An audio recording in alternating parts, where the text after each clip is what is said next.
Well, thanks so much for joining us this evening. We're live at the Jurong East Stadium for tonight's featured game from the AIA Singapore Premier League. What a game we have in store for you. It is first versus third in the table between last season's champions Albirex Niigata at home tonight against Hougang United. The visitors, the Cheetahs, fresh off a 1-0 victory over the Young Lions last Saturday. That was their first clean sheet in 9 games. Albirex Niigata, on the other hand, they're coming off their first defeat of the season. Welcome along. My name is Colette Wong, and I am delighted to be joined alongside Rish Roshan Rai, Asian football pundit commentator. We've got a lovely evening here tonight at the Jurong East Stadium, Roshan. It's game week 15, which signals the start of the final third of the Singapore Premier League table. But before we move on to that, let's have a look at the standings, just to remind you of where the teams stand tonight. The two teams in action, of course, Albirex, they are top of the table. Hougang United sitting there in third place, but they can go above the Lion City Sailors if they win tonight, at least till Sunday when the Sailors take on Tampines Rovers at the Jalan Besar Stadium. They are currently 3 points back of the leaders, Albirex. But they do have a game in hand, and that's going to set up a really exciting finish to the season. Tampines still in 4th spot, despite not having played since May the 22nd. And I've just lost the table, so I can't tell you who else is there, but it's going to be an excellent run to the end of the season. As I was saying, it's the last third of the season, 7 games left for most of these teams, Roshan. And as we just saw there, we have absolutely no idea who's going to clinch the title at the end of the day. Which is absolutely fantastic. And yes, it is a wonderful evening, but as you can tell from the look on my shirt here, I'm a little bit drenched. It is very humid, which it usually is you're in looking Singapore. Stunning, Roshan. Thank you very much. But the focus is on the teams. Let's put it back towards them. And look, it's going to be great for you know, the neutrals out there, and even for the fans of the clubs. You know, you're still in with a chance of a title potentially. If you're within that top 4, let's not push Tampines Rovers out of it. They've still got games in hand as well. And so it's going to be fascinating. This is going to be a big weekend of football in the SPL starting here tonight with the match between these two sides. Yeah, Albirex are in kind of a strange territory because they're coming off their first defeat of the season, losing 2-1 to Tanjong Pagar last week. So my question to you with that in mind is, has Shigatomi made any changes ahead of this one? He's made just the one change for Albirex Niigata, and that is Taniguchi, the number 7. He moves over to the substitutes bench, and number 32, Kuraba Kondo, comes in. Otherwise, you know, with Shigatomi and with Albirex Niigata, when you look at them throughout the season, they don't make too many changes. In fact, 4 out of that back 5, and I say back 5, including the goalkeeper, Koga, have played every minute this season in the league for Albirex Niigata. The only player who's not played every minute in the league this season is Ryo Kunimoto, the number 25, but he's been in there as well, pretty consistent ever since I think match day 2 of the Singapore Premier League. You look at that team and the players who've got developed a really good understanding amongst each other. Taniguchi comes out, has to take his place on the substitutes bench. Might have picked up a little bit of an injury the last time out against Tanjong Pagar United, so perhaps just being a little bit cautious is Shigatomi in that situation. Yeah, I'm just looking at the players on the bench. It's really nice to see Fairoz Hassan there, the number 20, coming back from injury. But your man to watch, who are you looking out for today? Yeah, I'm looking out for the number 32, Kuraba Kondo. And he's an incredibly gifted player, very talented, great pedigree, former Cerezo Osaka under-23 player. Former Japanese youth international as well. And when you watch him play, you know, it's just lovely, just really beautiful. And him and 32 and actually a number 10 right in front of him there, Nagasawa, both players who have got wonderful ability on the ball. You get it into them, they're dribblers, so they make things happen. They draw defenders towards them, create spaces. That in turn creates spaces for their teammates. They're able to beat 1, 2, 3 defenders when they're really on the game. So those are going to be a couple of players for not just us to watch, but for Hougang to watch tonight as well. Because if you get it into Kondo, if he's got space to run at you, he can absolutely hurt you. 5 goals and 2 assists for Albirex this season already. That's fantastic. I'm already looking forward to this one. The way you've described it, Albirex Niigata, they are such a good team to watch, and you will enjoy them tonight against Hougang. And speaking of Hougang, remember, they're coming off a narrow 1-0 win against the Young Lions last week. They were missing a couple of players for that game, but seems like some of them have returned for this one. Yeah, they've made 3 changes from that last game. In come Afiq Noor, Naufal Osman, and Maksad Zakibaliev. Maksad Zakibaliev coming back into the side from suspension. So he comes back, and he's a really important player for them in the center of the park. He puts himself about. He goes about hammering people in those central defensive positions, and he's not afraid to get himself stuck in. Can be a bit of a threat at the set pieces as well in those situations. But again, when you look at this Hougang United side, the likes of Kaishu Yamazaki, plenty of quality in those central midfield areas to drive the game for them. I'm a big fan as well of the number 15, that young man, Farhan Zulkifli, who gets lots and lots of game time and is outstanding down the left-hand side. Well, I'm sure you're a big fan of Tomoyuki Doi as well. They're number 9, the forward. Even he scored 16 goals, and I'm guessing he's your player to watch tonight for Hougang United. Look, that's the name that stands out immediately, right? If you've got a lineup like that and you don't pick the top scorer of the league as the player to watch, then there must be something a little bit wrong with you. Thankfully, there's nothing wrong with me. I've got him as the man to watch. 16 goals in the league this season, 5 assists. That's 21 goal contributions to Hougang's total of 33 this season. And I think that's by far the best goal contribution in the league this season. The funny thing about Doi is he scored against all the other teams in the league. The only team he hasn't scored against so far this season is his former club, Albirex. That is interesting. So it's going to, not just Hougang looking to make it third time lucky against Albirex, Tomoyuki Doi as well looking to score against his former club. Oh my goodness, yeah, he's got a purpose going out onto the pitch tonight. But let's talk about Albirex because I fancy they go into this one as the favorites. Not only because they're top of the table, Roshan, but also because they seem to have Hougang United's number. They've beaten them in their last 4 meetings, and that includes the last meeting they had just 2 weeks ago, July the 30th, winning 2-1. You watched this match. You called it. I mean, Hougang actually looked really good early on. They looked very good. Yeah, they took the lead through Kishon Philip in the 29th minute here, and it was really nice to see. They had plenty of pace. Shawal on the left-hand side, Kishon on the right-hand side, and what they did was, yes, they said to Albirex, you can have the ball, but we're going to press with aggression, with intensity, and they did that incredibly well in the first 45 minutes. In the first half of this game, I thought they were absolutely outstanding. Second half, it was a bit of an issue for them in terms of trying to carry on with that intensity. Yes.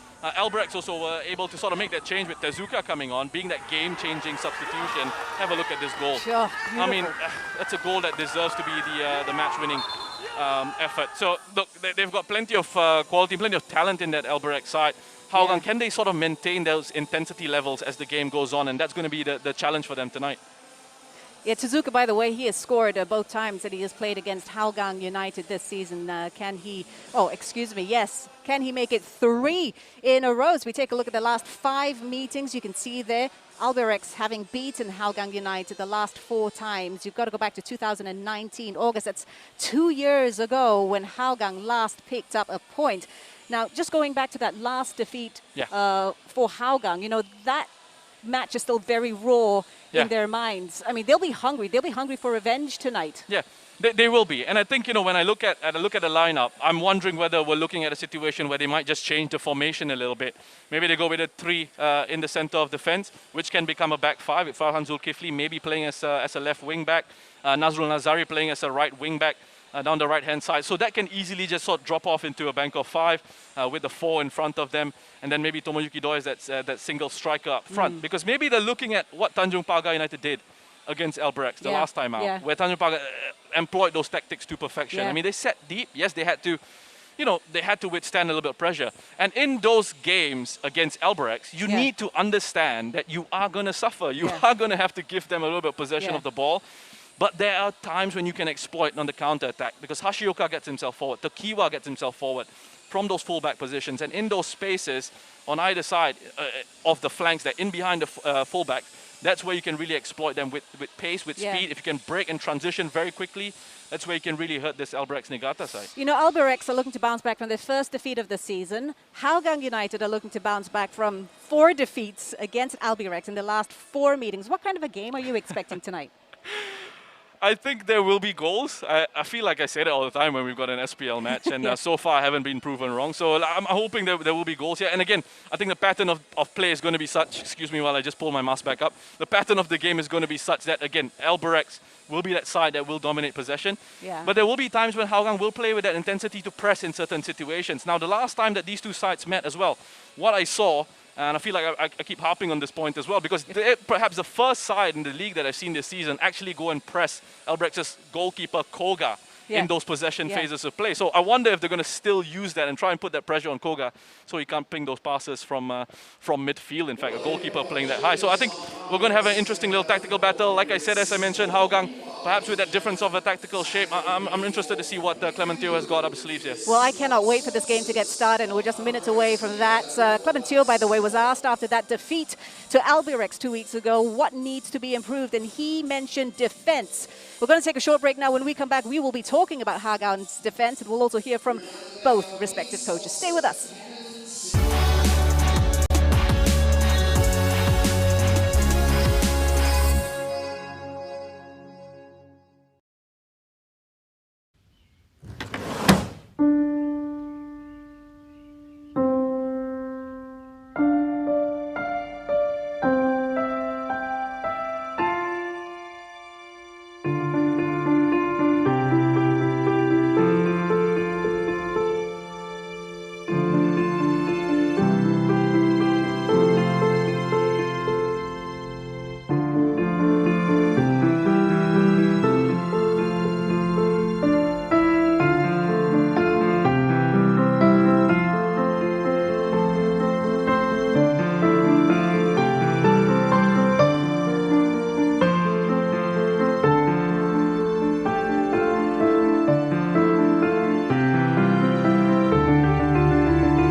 Welcome back. It is a beautiful evening here in the eastern side of Singapore at the Jurong East Stadium for tonight's live game between Albirex Niigata up against Hougang United. Let's just check in on this weekend's games, though, in the Singapore Premier League. We've got two matches coming up for you tomorrow. The Young Lions will entertain Balestier Khalsa, while Geylang have a potentially tricky tie against Tanjong Pagar. And on Sunday, Tampines Rovers, well, they are back in SPL action for the first time since May.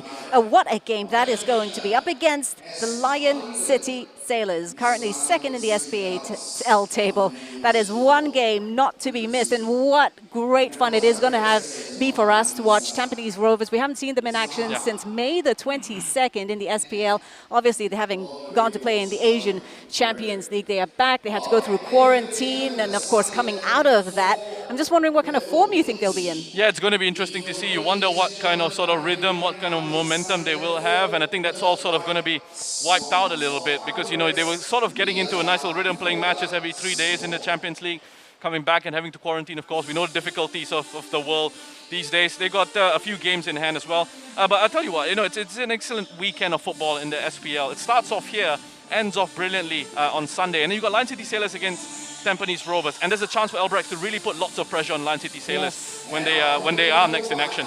Yes. Well, Albirex, of course, they're the home side here at the Jurong East Stadium, coming off a defeat last weekend. Let's hear from both coaches, starting with KG Shikatomi. Albirex suffered their first loss of the season against Tanjong Pagar. How will your players bounce back mentally? We learned a lot from the losing game, so we want to show our fighting spirits for this game. Okay, thank you. Tomoyuki Doi has been outstanding for Hougang. How will Albirex contain him tonight? We play as usual, but we will play more aggressively. Okay, thanks, Coach. And with LCS just 3 points behind you with a game in hand, is there any added pressure on you guys with the title race heating up? We play under pressure in every match. However, we will do our best to get 3 points. Albirex have beaten you guys twice this season. How will you guys set up differently today? Actually, not twice, including friendly game is 4 times. Okay. Yeah. Well, we're going to do what we are good at, strong at. But of course, naturally, we know that Albirex is a good side. We will do what we can. Naturally, we would also come. We will not say that because we lost you 4 times, including 2 friendly games, and we will just give up like this. No, it will not happen. Okay. And also, after the international break, you guys have picked up 3 points from 3 games. I would say it is relatively lesser compared to before the international break. How vital is the return of Maksat and Gilberto for this match? Well, I mean, international break is something that we are not the only one who is taking a longer break than expected. But unfortunately, it has stopped our momentum and a little frustrating. But well, this is something we need to learn to cope. Yeah. As for players, I think everyone in my team is crucial. Yeah. It's not about individual, it's about how this team works together, how this team comes out playing together. And I think the bottom line is it's not all about individual, this is a team sport. So unity for us is the priority. Okay, and there are 7 games left in this season. Do you see you guys challenging for the title at the end of this season? I mean, honestly, in any sport or in any competition, I mean, we will definitely want to do the best of our abilities. Yeah, at the end of the day, it's all about consistency. Yeah, I mean, it is something that not only us who are finding it difficult, but I guess any team in the world will find it difficult. I mean, if you're going into competition and saying that, okay, we are just going to do what we can, or just no, we will not fight for top few places, then it defeats the purpose. Stanley Yeo, our pitch side reporter, speaking to both coaches. And Clement, you're reminding Stanley that it's not twice that they've lost to Albirex Niigata this season. It's 4 times, including the friendlies that they've played against them. But Albirex are coming into this game a little bit wounded, having dropped their first 3 points. They picked up their first defeat of the season. You watched that match. What happened, and what can Hougang do to exploit that? Yeah, again, I think I touched on this. They were looking at how Tanjong Pagar played in this one, and they'll pick up a few pointers here, in the sense that, again, you set their sums up, of course, as, with that back 5. They make sure they work really hard off the ball, be nice and compact in those situations, and then very quickly they exploited situations in those counter-attacking areas. They actually had, before this winner you're about to see from Luis Jr., they had a couple of opportunities, longer balls, direct balls played in behind Albrex's defense, where Khairul Amri had a couple of opportunities to actually finish off the match and win it for Tanjong Pagar. But I mean, this was again, we talk about match-winning goals, moment of brilliance here from Luis Jr., who came on, replaced Khairul Amri, and could have scored another one closer towards the end of the game as well. In the end, it was enough for Tanjong Pagar United there. So I think if in terms of Hougang United, again, as I said, maintain your discipline, keep those intensity levels up, and as I touched on in the first part of this show, make sure you can transition very quickly to hurt Albirex in those counter-attacking situations. Well, Hougang United will be buoyed by their victory against the Young Lions last week. It was a narrow victory, but they kept their first clean sheet in 9 Premier League games. So they'll be absolutely happy with that. But when you look at the table, it's 24 24 goals conceded by Hougang United. And that's the most number of goals conceded amongst the teams in the top 4. And that's a huge area of concern for the Cheetahs. It is, and I think especially when you look at the stats in terms of the second half and where they're conceding goals. 67% of the goals conceded in the second half. So I mentioned that intensity drop against Albirex the last time out. And that's an area of concern, because the way Hougang United want to play this season is that they're quite happy to give possession away. They're quite happy to concede possession, but then they want to press with intensity, as I mentioned. And again, those intensity levels, they want to quicken tempo of matches, and that can come into play in the second half of matches, towards the latter stages of matches. And it's just sometimes at times as well, it's about adapting to that sort of style, that the demands placed on those players in terms of you need to be going all the way through. And Albirex had a great example of a side that maintained intensity levels all throughout these matches. Well, we have a great game coming up for you live here at the Jurong East Stadium. The players are just about ready to come on to the pitch and begin this one. Remember, Albirex Niigata, they really do need to win this one in order to finish game week 15, top of the table. It's going to be great. We'll take a short break and we'll be back with Albirex versus Hougang United.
A very warm welcome to one and all. We are coming to you live from the Jurong East Stadium, home of the reigning Singapore Premier League champions Albirex Niigata, who remain on course for a 5th league crown. But standing in their way tonight is Hougang United, who will be looking to condemn the White Swans to their first back-to-back defeats since 2019.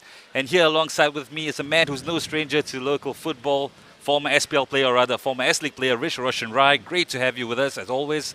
And it's also great to have fans back in the stadium. 500 fans have been allowed to enter the stadiums, and that number will change to 1,000 next week. This is, of course, in line with the government's regulations with regards to sporting events. Fans will have to produce proof of a negative ART result or show that they received both doses of vaccinations. Roshan, that is a step in the right direction, isn't it?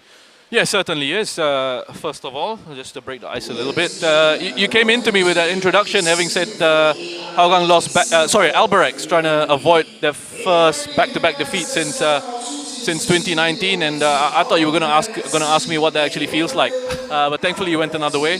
But yeah, it's great to see fans back in the grounds, which is brilliant, and it's coming at a fantastic time as well as the league heads into its crucial final few weeks. You know, we've got an exciting title race ahead of us. I think there's still 4 teams in it. I'm not even going to discount Tampines Rovers because they've got games in hand, and it's going to be fascinating to see how they sort of react to the fact that they've been out of action for a while now, out of domestic action for a while now. They've had those quarantine issues that they've had to deal with. They've been training a little bit, and then to come back and the first game you're playing is against the Lion City Sailors, who are sitting second in the table at the moment. So in the here and now, Albirex against Hougang, again, 2 sides that are still in title contention, especially with Hougang. I mean, if they win this one, they pick up 3 points here. They close that gap to just 2, and I think it sets Albirex up in terms of giving them those little bit of nerves, knowing that they are being chased by some of the other local sides here. So it's going to be a fascinating weekend of football for me, Abi. Albirex will be breathing a huge sigh of relief after what happened at Toa Payoh Stadium last week, because the Sailors had the chance to catch up after Albirex lost to Tanjong Pagar. But perhaps they were lucky to get a draw from that game. Yeah, I think in the end, they were able to just push and find a way through. It's such a difficult pitch to play on, that Toa Payoh Stadium pitch, and they always had a feeling that Lion City Sailors were going to struggle on that one. Incredibly bumpy, and it's not suited to sides who like to keep the ball on the ground and like to play football, and that's what the Lion City Sailors are.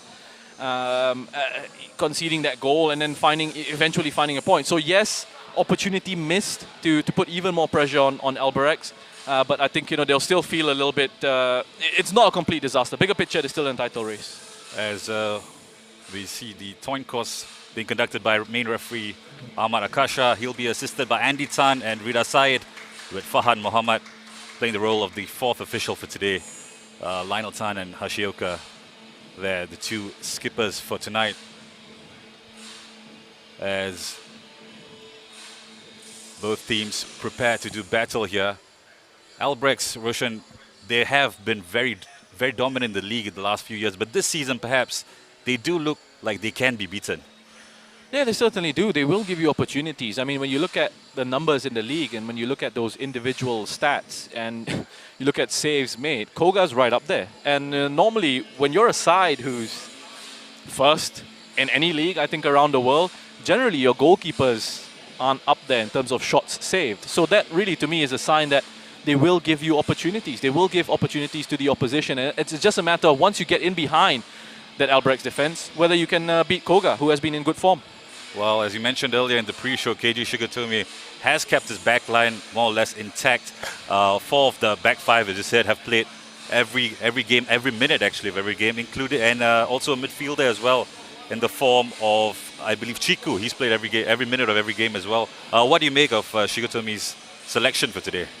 Yeah, I think his Taniguchi has been replaced because I suspect he picked up a bit of an injury towards the end of that Tanjong Pagar United game, and I think it's a little bit of caution at play here. But with a player like Kondo coming in, I mean, it's just incredible that you can replace Taniguchi and bring in a player of Kondo's quality into the lineup. And touched on him and what he brings to this Albirex Niigata side in our build-up to this match.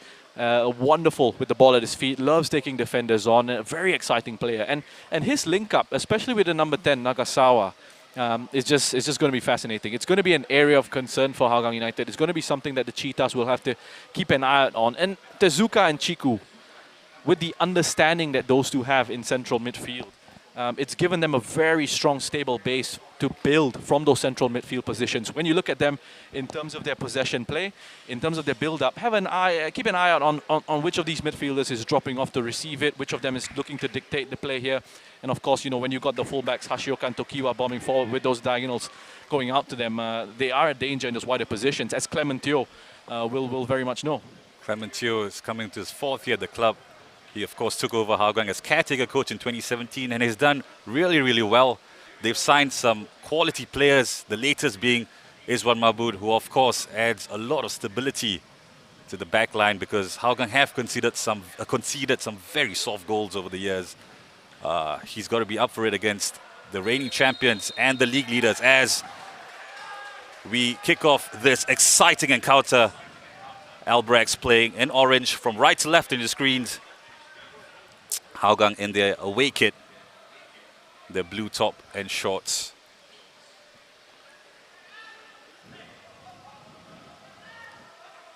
Hougang with a very early throw there. As Maksat botches his clearance. Ong Yun plays it in. Kondo couldn't bring the ball down as Albirex win a corner within the first minute of the game. That could have been a big opportunity for Albirex already. Just a few seconds into the match, you could see Kondo. If he could have just taken that touch in front of him, he would have been one-on-one with the goalkeeper, and then you would have backed Kondo to go on and finish that. It's Tezuka on this corner kick.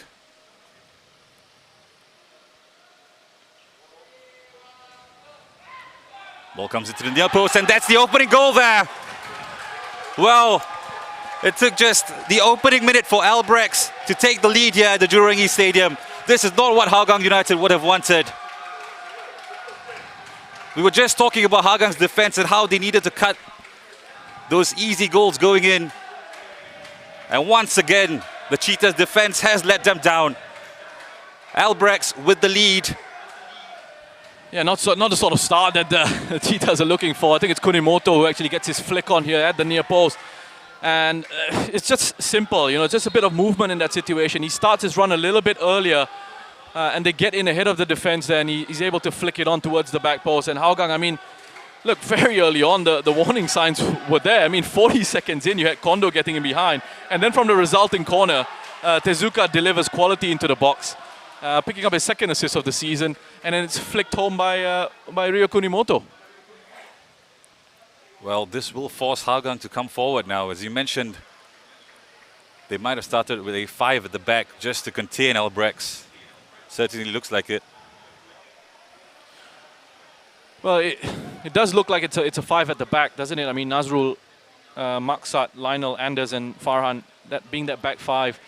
And said in the build-up to this, they probably would have been looking at that Tanjong Pagar United game and thinking, perhaps this is something we can use against Albirex when we play them. But look, what Tanjong Pagar did really well was to hold out in that game and not concede within the first couple of minutes of this match. So it's pretty much all your tactical plans go kind of out the window in a sense. And here's another corner for them to defend. Once again, Albirex with another corner. We're just into the 4th minute of the game right now. It's Tezuka on corner kick duties. The ball comes in again, this time into a more central position. Hougang need to clear the lines. Oh, it's an early volley. First time from Kondo. Didn't catch it perfectly there for Kondo. As Izwan picks up the ball comfortably for a goal kick. They just flicked away by Naufal onto the edge of the area. Decent enough technique. Fortunately goes up and over the bar as Doi tries to hang on to it. Now usually for sides, when you're used to playing a system where it's a back 4, and that's something that comes naturally to you, when you suddenly sort of switch your formation into a back 5 for one specific game. And yes, you may have been working on it in training sessions, but it can take a bit of time for you actually to kind of get adjusted. Again, I talk about the situations being, natural for a player there is this bit of automation at times, if I could use that word, in the sense that, you know, it's what you expect. You kind of know what you're sort of dealing with. So when there are differences in the styles of play in terms of when you're setting up differently, there is that little bit of an adjustment period, and it seems that Albirex have been able to really exploit Hougang United's adjustment period in a big manner. As you mentioned, they might be taking time to adjust to the new formation, but they will be disappointed that they conceded from a set piece there. So this one plays it out from the back. It's now foul Azman, who's in for Kishon Philip, who of course scored in the reverse fixture a couple of weeks ago. And here's now foul. Couldn't bring the ball under control. Lionel loses it to Nicky Melvin Singh, who goes for goal. Speculative effort. Using the run of Kondo, I believe, to create a bit of space for the shot. Disappointing effort in the end. Yeah, but with Nicky Melvin Singh, what I've liked about him is, you know, he's playing in that position, having to fill in for Seboy, who normally be that line leading striker for them. Nicky Melvin Singh, he's not going to give you the same level of quality, of course he isn't, but what he's done is he's worked incredibly hard in those positions. He's held the ball up well for Albirex whenever I've seen him play in those areas. There's another youngster who's done very well for Albirex this season, Ong Yen, playing on that right side of midfield, ahead of Hashioka.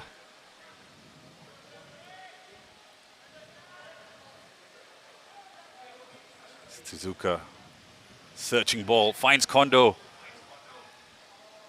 Was up against Anders. He does well to hold him up. First time ball in from Ong Yen. As Nazrul with the clearance. Doi does so well to bring it down and find Kaishi Yamazaki.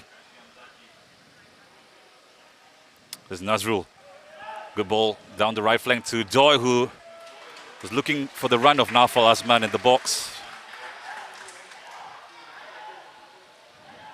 Well, that's encouraging from Hougang's perspective. Nice bit of play down this right-hand side, link up there. Direct ball into Doi, who initially held it up really well under pressure, and it was a difficult ball to deal with, but he kept control of it. It was a nice link up between himself and Nazrul. Just couldn't find the final pass into Naufal on that occasion.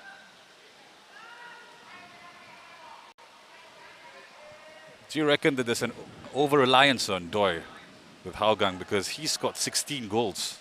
Yes, Cheetahs, and the next goal scorer is Idraki, who has 4. So not a lot of there's not a lot of sources of goals for Hougang. Yeah, I mean, look, he's been Mr. Consistent, Tomoyuki Doi up front. It's not just 16 goals, it's the 5 assists as well. He's contributed 21 goals to Hougang's total of 33 this season. And that's an incredible contribution. I think it's something like 63.6%, which is by far the best in the SPL. So I mean, it's a fair question to ask, but that's exactly why you bring in players like him, to make a difference. And here he is making a difference once again with a beautiful ball into Nazrul. Nazrul finds himself in some space, waiting for options, plays it back to Doi, who can shoot them. Well, he had Koga scrambling. Looked like a simple enough shot, but Koga perhaps a bit put off with the bounce of the ball. Yeah, just have a look at the way he kind of hits this, really. And you're absolutely right to point out the fact that he just bounces in front of Koga and you can't quite react to it. Or he does react enough to get it up and over the bar, but certainly a bounce that catches him by surprise. This is really much better from Hougang. Doi with fantastic involvement in those 4 positions very early on. Looks hungry to try and make something happen for them. Yamazaki with another ball into the box. This is Afiq Noor trying to hold up the ball, but Nicky Melvinson wins it back and wins his side a free kick.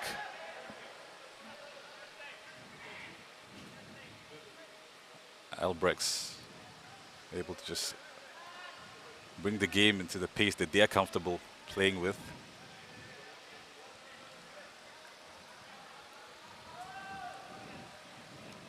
It is that 5-4-1 at times for Hougang, and in these situations they will be aggressive with their pressing. just got to keep a lookout for when that line of press does get broken. Make sure that the units, the defensive midfield and attacking units are moving together. There's nice compactness in between the lines, something that they will have to take note of. Nazrul Nazari here in your picture.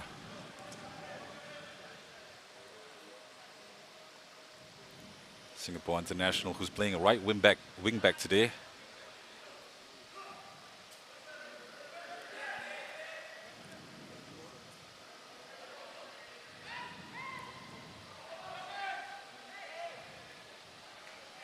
Nagasawa trying to wriggle his way out of that one. Nagasawa, not your typical out-and-out forward, as you mentioned before. Loves to get on the ball and beat players. Very exciting player to watch. Referee in the way on that occasion, but Albirex still retained possession.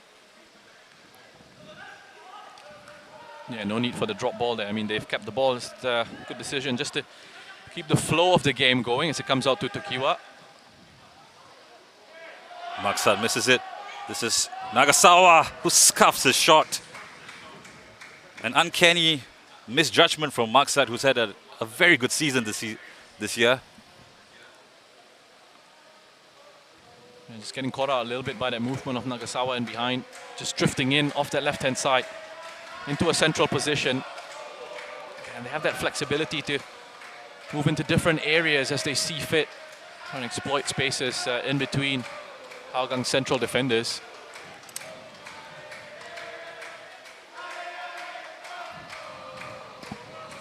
It's great to have fans back in the stadium, something that we've missed for about a year and a half now.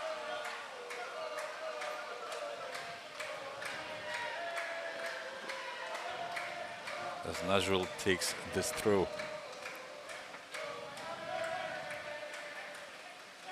Doi loses it in the middle of the pitch. And Albirex restart from the back with Koga. Well, you mentioned the press, and that's exactly what Hougang are trying to do. Tokiwa driven past to Kondo, who couldn't bring it down.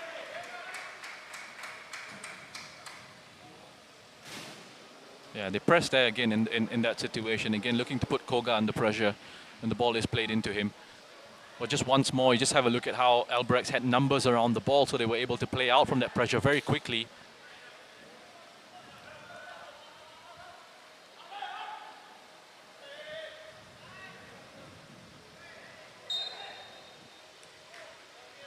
Kaishi Yamazaki with a foul.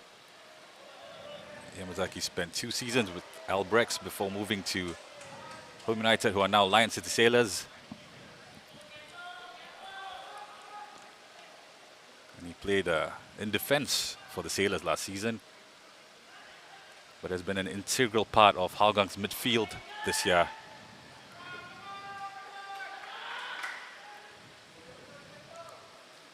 Kondo getting very involved in play early on. It's Hashioka.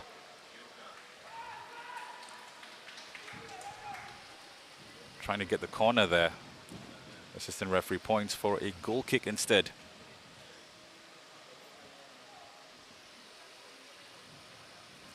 Yeah, really big outlets for them on either side. On the left-hand side, it's Tokiwa. The right-hand side, it's Hashioka with his directness, his pace, and that ability to accelerate away from defenders. It's a great ball in. Doi is onside. Takes his time. Picks his spot. And that's marginally wide.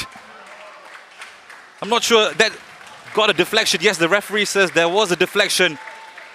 Doi showing great patience and finesse to try and find the bottom right of the goal there. Such an intelligent ball played in behind by Farhan Zulkifli, and an intelligent run as well from Tomoyuki Doi. Just wants to get it onto his right foot, and as he does that, it gives Albirex just a bit of time to get the defenders back into position to provide a block. Ball goes out to Nazrul. Another disappointing corner from Kaishi Yamazaki. Down this right-hand side. Nicky Melvin Singh with a good challenge. But that's the thing about Doi. You give him half a chance, and he's going to create problems for the opposition there. Well, he has looked really lively in this game so far. As I said, he's looking really hungry to try and make something happen. I think he knows that look, he's got his own personal targets of wanting to play at a higher standard, at a higher level, and wanting to end the season as a top scorer and helping his side along the way. Well, that's well, the fears of the referee giving a penalty there, but no, he's blown for the foul by Doi, who was pleading his innocence.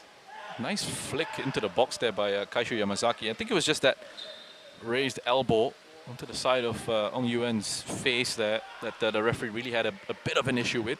Decided to have a word with Tomoyuki Doi. And I was just talking to Idraki. Unfortunately, he's out for the rest of the season with an ACL injury. Just talking to Idraki about his goals this season that he scored. And that was something that he was looking to try and improve on. And he mentioned that he works a lot with Tomoyuki Doi, who's often doing extra training, always after training, looking to do finishing, looking to improve on whatever areas of weaknesses that he can. Idraki has mentioned that before, and fun fact for you, Doi stays back 2 hours after training every day in the morning with a bag of balls just to work on his finishing. And you can see how that has affected his game because he's so deadly. It's just incredible, isn't it? I mean, and it's... Well, we just see Naufal. I thought he lost possession of it, but he was just put under too much pressure from Chiku. Just a bit too physical in that situation. Referee blowing for the free kick. Albirex with a bit of space on this right-hand side. So Ong Ian looking for options. But yeah, just go back to a bit of a lull here and go back to praising Tomoyuki Doi because he's been in incredible form, and it's just a sign of, you know, you put in the work and you reap your rewards.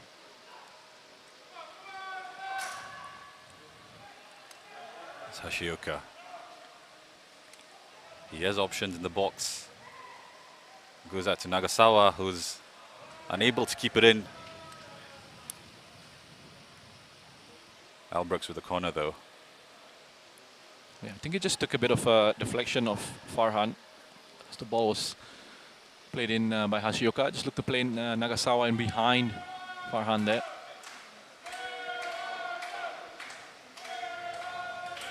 The fans chanting for a goal.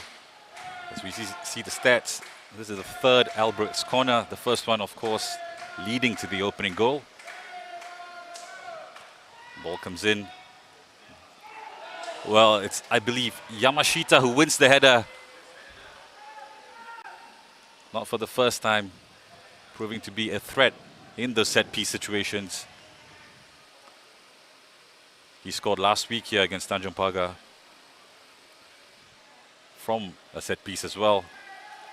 Yeah, got the equalizer in that one, and he was a big pain as well for Lion City Sailors earlier in the season.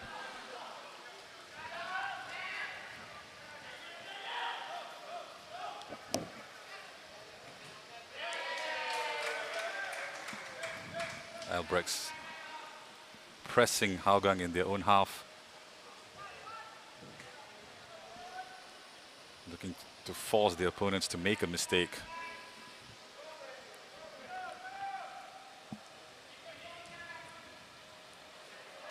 Lionel Tan with a good pass to Naufal Azman. Finds Doi. Doi does well to skip past two players. The referee blows for the foul. Perhaps could have played advantage because it looked like Doi still had possession of the ball. I just think he was shoved off balance a little bit perhaps there, but a wonderful quick feet by Tomoyuki Doi in a deeper area here. But that pass from Lionel Tan was exquisite, wasn't it? Just breaking the lines with a pass from a central defensive position as Doi works his way down his left-hand side. Space in the box. Goes for goal. It's Lionel Tan up there. Koga goes down under the challenge.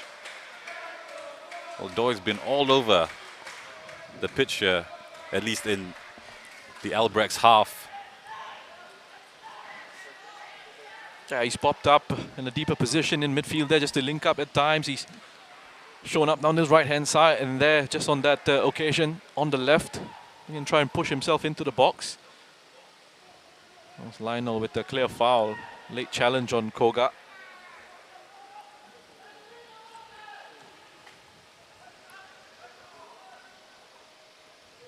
Lionel wins the header, finds Afik No.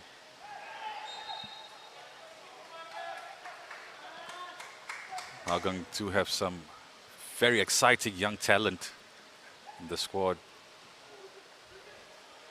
One of who is Fazil Gilfli as well, who's played as a left back, but he's a left winger. Has done well to adapt to the position. Yeah, he's done really well. He's gotten lots and lots of game time, which will really help and aid in his development. As I said in the build-up to this, in the show just before this game, he's a player that I'm really quite a fan of. Player with a big potential and a bright future. Yeah, he's on the ball right now. Nafal Hasman in support. Up against Ongi and the two youngsters squaring off with Albirex, who win the ball back. Poor pass out to Nazrul. Skaishi Yamazaki goes for goal. Well, Koga was caught in two minds there. Well, that would have been interesting because I think Nazrul was just running across his line of sight here. Just have a look at that situation there as Nazrul intercepts that pass, plays it into Kaishu. Again, it's a bobbling ball. A shot at goal. I wonder if it had ended up in the back of the net, whether the flag would have actually gone up in that situation. For interfering play. Yeah. So Nazrul just running across the goalkeeper's line of sight as the shot came in. Both wing-backs from Hougang are very eager to get forward. As we see at the other end of the pitch, is Nagasawa up against Nazrul, who has to perform his defensive duties. Ball in by Takiwa.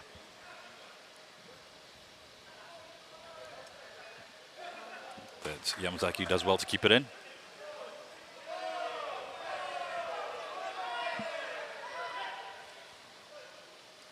Takiwa trying to toe poke the ball. Well, it does eventually find its way out to Nagasawa. And that's Maksat with a crunching late challenge.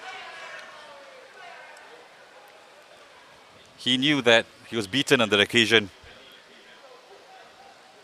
Just got back from suspension and he's picked up a yellow within the first 25 minutes of the game. Well, if you know Maksat, if you've been watching him all season, you'll know that's quite a typical Maksat sort of challenge. I mean, look, it's a poor one. Generally tends to get the ball, but he's well late there, and I don't think you can have too many complaints about picking up the caution in there. I tell you what, when he does get the ball, it really gives the team a boost. Yeah, and he tends to take the ball and the opposition player as well. It's a 1-for-1 offer with his tackles. With Albirex, we have Tezuka on this free kick. You can see the Albirex players in the box. Ball comes in. Yamazaki manages to get it away. That's Maksat with the block. Doi has no idea where the ball is, but Hougang do clear the lines.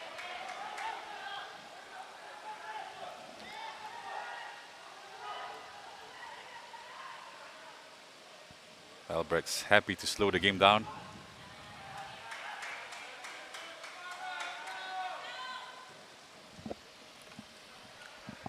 Good ball out to the left flank, and Nazrul does well to recover.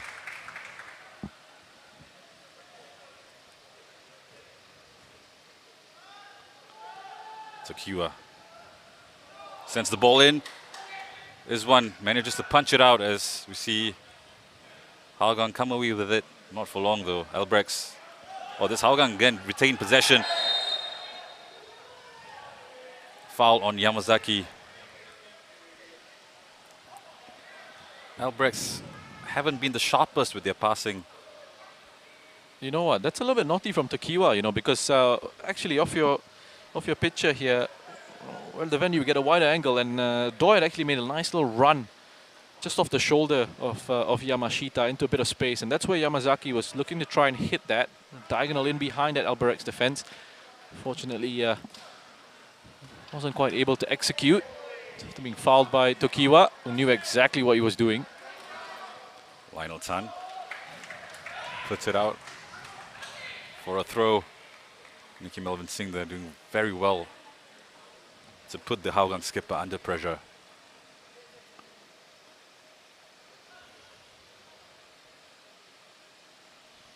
Well, it's been all Albirex in terms of possession, but Hougang have managed to have a good chance or two.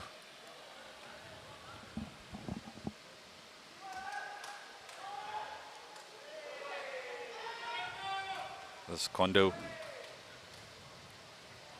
twisting and turning, trying to find some space. Great reverse pass there.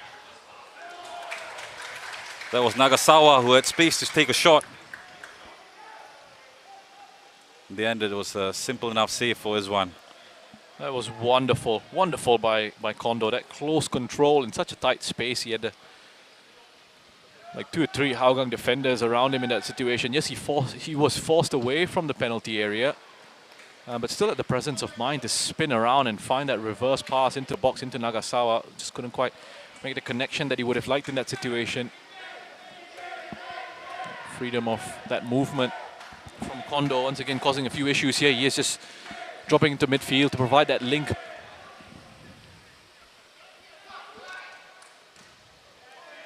Well, Nazrul making life a little bit difficult for his keeper.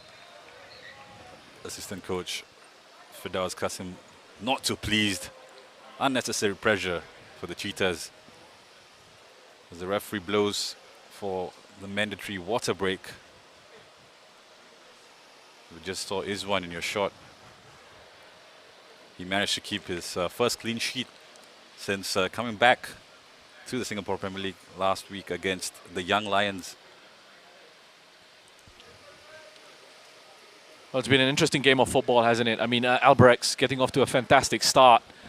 A goal very early on with Kunimoto flicking on that corner that was delivered in by Tezuka. And then nice response. A nice response by Hougang initially. We were just a bit concerned that the game might have just run away from them as Tezuka Ball comes into the near post, and that's the opening goal there. Ahead of his marker there. Well, there will be questions asked. I mean, you look at that in that situation, the way he's able to just get ahead of his marker with that free run towards the near post.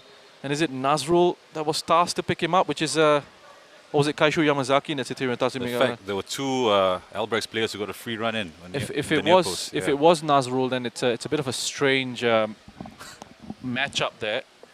He's giving quite a bit away in terms of the height difference.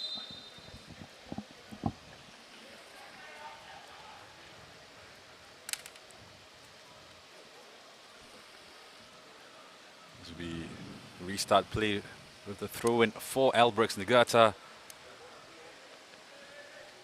Actually, if you can just come across in those areas, if you're tight, you're marking tightly, and you just block off a run, you sometimes don't even need to make a challenge for the ball. You just need to be smart about where you position your body. But is there a risk of giving away a penalty, especially when... Yeah, you got to be smart about it, you know, and a referee's got a lot to look at. How often do you see in matches players getting tugged and pulled down in situations? And there's no VAR in the league, so you know he's not going to be able to pick out everything. So again, this is where a little bit of gamesmanship comes in, and I know because I never really liked heading the ball, so I'd find a way to try and, but I'd still do my job in terms of marking up. And of course, if a ball came in, I'd hit it away. But you can be clever at times in terms of just putting your body on the line. It's a great ball into Doi, who mistimes his shot. Can't tell if he's gone down injured or in frustration. I think looks like he took a knock. Great ball in by Yamazaki. Koga just clatters into him. Well, Doi has looked lively. As you mentioned, Roshan, with those off-the-ball runs, then it's Kaishu Yamazaki with the ability to pick him out as well. Yeah. Yeah, again, almost a situation for Hougang there where they could have found the equalizer. Unfortunately, just running away from Doi. There's that contact between him and Koga. But again, just going back to that corner again. Look, there are ways around it. There are ways to make it look like you're actually genuinely looking to challenge for the ball, and then what you do is you come across in a bit of a shoulder barge, or you run across the opposition player's line of his movement. But anyway, let's move on from that.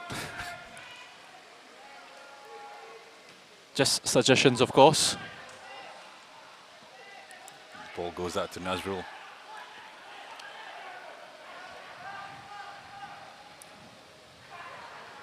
Who gives it away rather easily.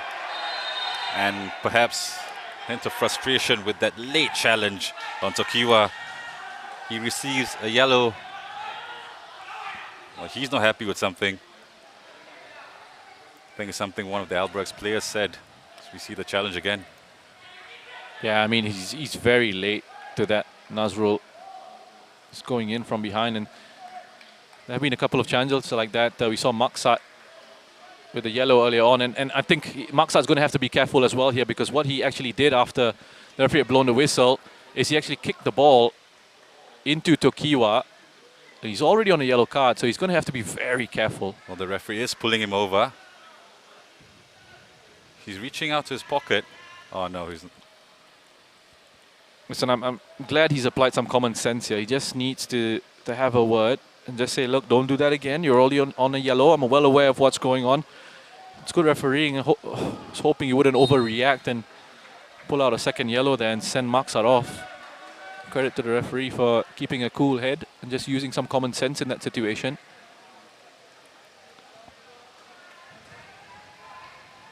Half an hour gone here at the Jurong East Stadium. And it's Albirex who lead proceedings. Thanks to an early goal from Kunimoto. And the home side are in possession. Maksat trying to play it out from the back. Well, he wins it back. But it's Albirex who retain possession. This is Nicky Melvin Singh who goes for goal. A tame effort. Maksat has shown that he's not afraid to play out from the back, bring the ball forward. It almost backfired on that occasion, though. Yeah, not the most graceful of players on the ball, Maksat. And again, he just gets caught out there. Albirex applying that pressure in that situation, creating an opportunity out of it. So there's another turnover in possession here as Izwan just knocked this one out of play. Maksat has gone down.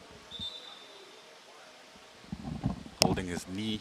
I think it's after the challenge earlier on Nagasawa.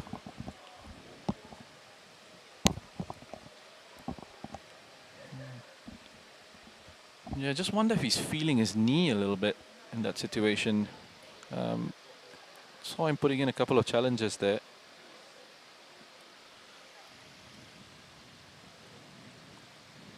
It's looking like on the inside of his knee there.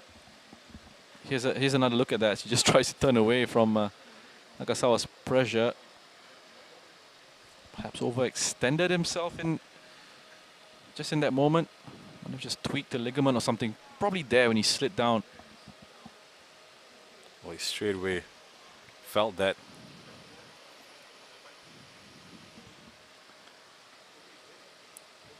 Hougang don't have much in terms of defensive options on the bench.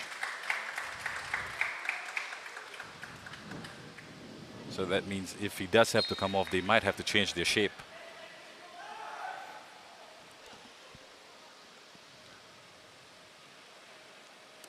Kondo again coming very deep.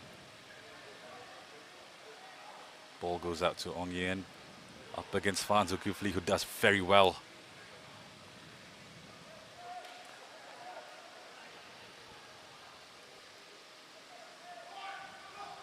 Hougang boxed it in their own half.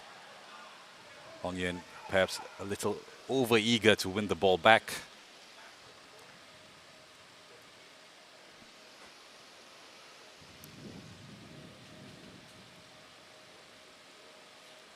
It's gone into a bit of a lull at the moment in terms of the motion of the game, the rhythm of the game, just since that cooling break.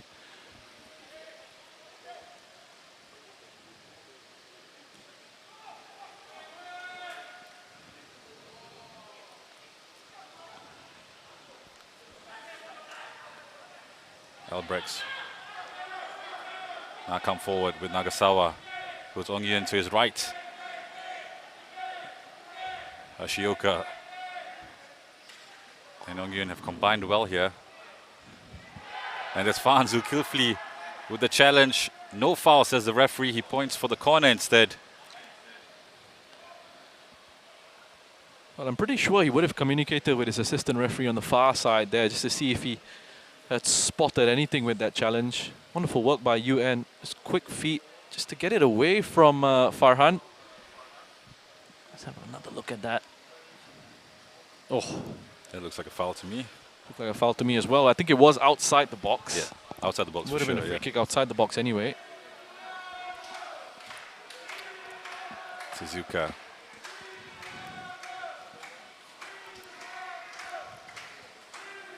Whips one in. Nope, he doesn't. Short corner routine here. Nagasawa, disappointing cross in the end. Albirex trying to change things up from the corner kick, from their corner routine. Yeah, just trying to vary it up a little bit. Just trying to change the angle of the delivery there.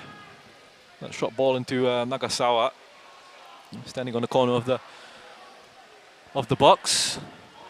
So we see Maksat gingerly make his way back onto the pitch. And here he is on the ball, 21 years old. Maksat to another youngster, Josiah.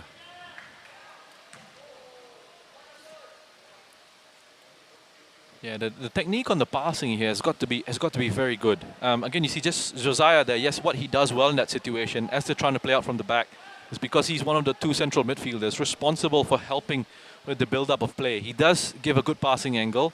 He's looking for that switch out into an area where there's no pressure, away to Anders. But the technique on the pass, it bobbles its way. It's not a good pass. There's one. So lucky because Kondo slipped in the box. Well, they should have made them pay there. No, just talking about passes, the technique of passes not being right and passes not being good, and is one that almost made a huge mistake. Well, Kaishu Yamazaki's passing has been on point today. Yeah, here's another look at that one. I mean, thankfully for him, just too casual with that pass out into Anders. Kurawa Kondo losing his footing. And get away with one there, Hougang.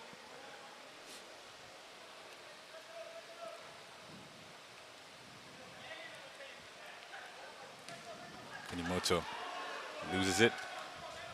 Isaiah on the ball. Does so well. Against two players. It's a good ball in.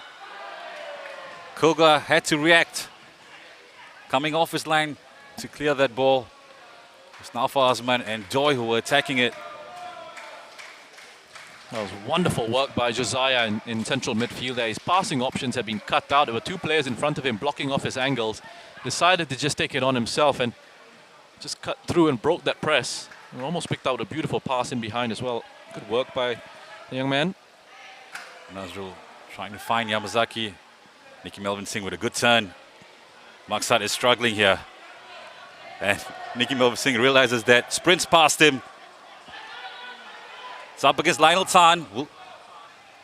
Finds Kondo. Kondo goes for goal. The shot not threatening as one in the end, but more pressingly for Hougang. Maksat has gone down. He has his thigh strapped up as well as his knee, but doesn't look like he can continue here. Yeah, listen, it must be a serious injury for Maksat. As we just see Nicky Singh playing on, rightly so. He should play on, should play to the whistle and should carry on with the game. Referee's right there. If he decides that there needs to be a stoppage in play, he can go on and blow his whistle and stop play. You feel sorry for Maksat because he's a player that I've enjoyed watching this season. I hope it's not something too serious. There's lots of thinking that you've got to do on the bench now because, as you mentioned, the defensive options that they've got here, Mohaimin and Hafiz Abu Sujat, a couple of players that can come on and do a job in those defensive positions. Do they stick with that back five? Do they go back to what they know and just try and reshuffle it a little bit?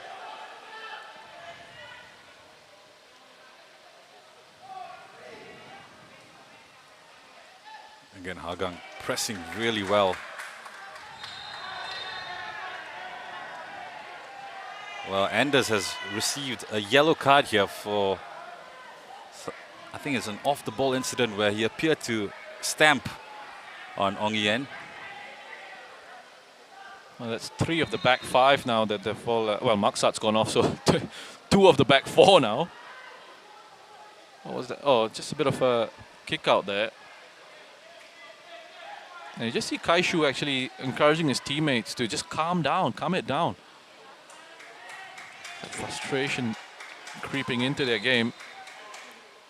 Confirmation of Anders' yellow card. I mean, he's saying he didn't do anything. Referee is adamant that he saw what had happened.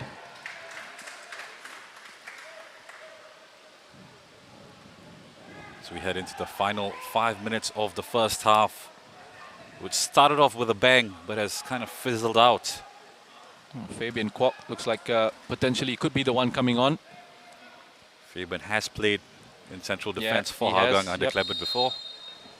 And confirmation that he is making an appearance here today in place of the injured Maksat. Well, it looks like they're reverting to a back 4 for now. Oh no, they're staying with the 5, I think. Yeah, it just looks like a back 4 at the moment because they've essentially, what they've done is they told Fabian for the moment, just make sure you keep an eye out on Kondo. And as Kondo drops off that forward line into those midfield positions, in behind Hougaang's midfield there, they just want to make sure Fabian keeps up with him. And then now he drops back into the defensive line. I tell you what, it must be so frustrating to mark someone like Kondo, because you will not know how far do you follow him, because if he drops deep, he drops in so many different positions. Well, that's the thing, you know, you can go man for man, but I don't know of too many teams that really do that these days, and it's not really economical. Get that word out of my mouth. You mark zones, and then if you do mark in those zones, make sure the spaces in between your lines are compact, and making sure you're communicating to your teammates that he's there on your left shoulder, on your right shoulder. You know, where's he dropping off in those areas? Fanzu Kifli gives it away in a dangerous position.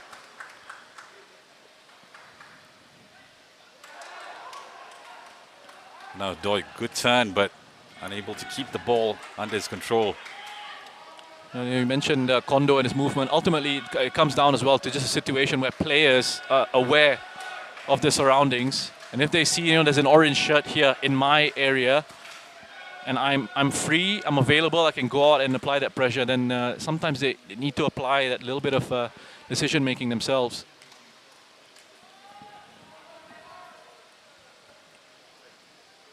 Tezuka. Ball goes out to Hashioka. Couldn't find Ong Yen on that occasion, but he does pick it up. Chiku. Kondo trying to play the ball behind. This Afik No releases Naufal.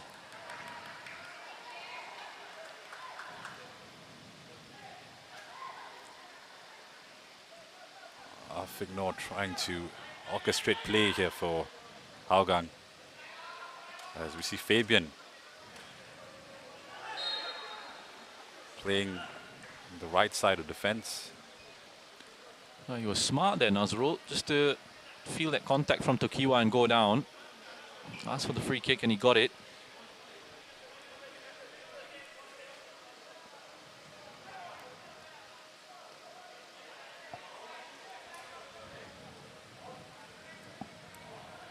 Farhan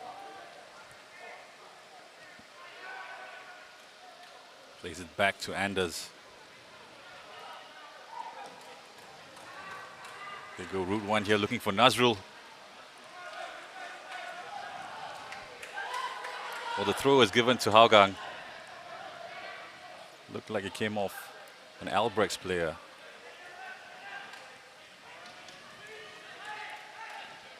He's got a good leap to him, Nazrul.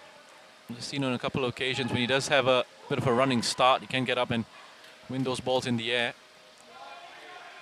Poor ball from Afik. And Izwan is first to react to that long ball.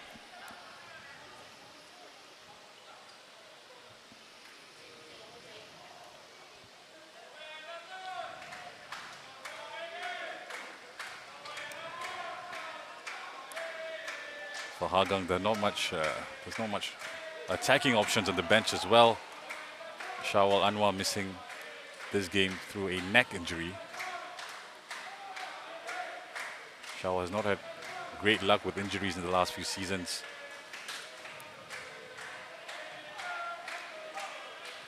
Yeah, he's another player who's got plenty of talent. Lots of wonderful attributes in his skill set. As you mentioned, it's just been a little bit unlucky at times with those injuries.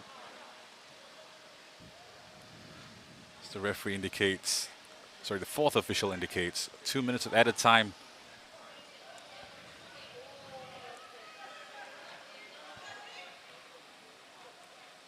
Can Albirex double their lead at that's right at the stroke of half-time here? 2 minutes added time to play. 2 minutes. Takiwa. Pull ball in. Albirex still have the ball. Nicky Melvin Singh with a good touch. But Lionel aware of the danger.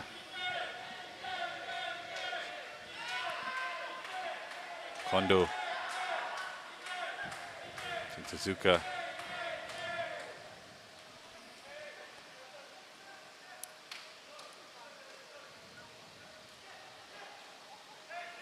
Takiwa exchanging passes with Chiku. And that leaves Tezuka in space.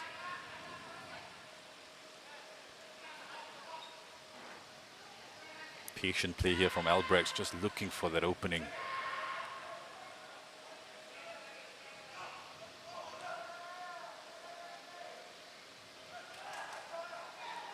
Fabian does well and earns his side a free kick just to ease the pressure off of his defense as we inch closer to half-time.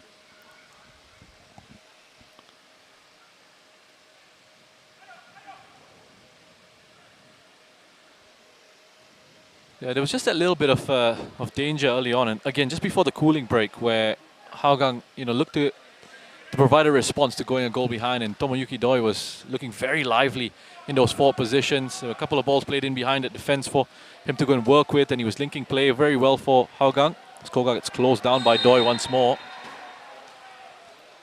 Doi leaving his foot in. But just since that cooling break, the tempo just seems to have gone out of Hougang's game a little bit in this first half, and it's something to look to try and find a response with in the second half here. That foul, the last piece of action here in the first half. Doi still having a word with referee Ahmad Akasha, as we have confirmation here at the Jurong East Stadium. Ryo Kurimoto's second-minute goal, the difference between the two sides. It's Albirex Niigata 1, Hougang United 0 at the break.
Thanks so much for staying with us. If you have just joined us, we are live at the Jurong East Stadium for this Singapore Premier League match between Albirex Niigata and Hougang United. The score at halftime is Albirex 1, Hougang United 0. It's been an entertaining first half. Roshan, you were doing commentary.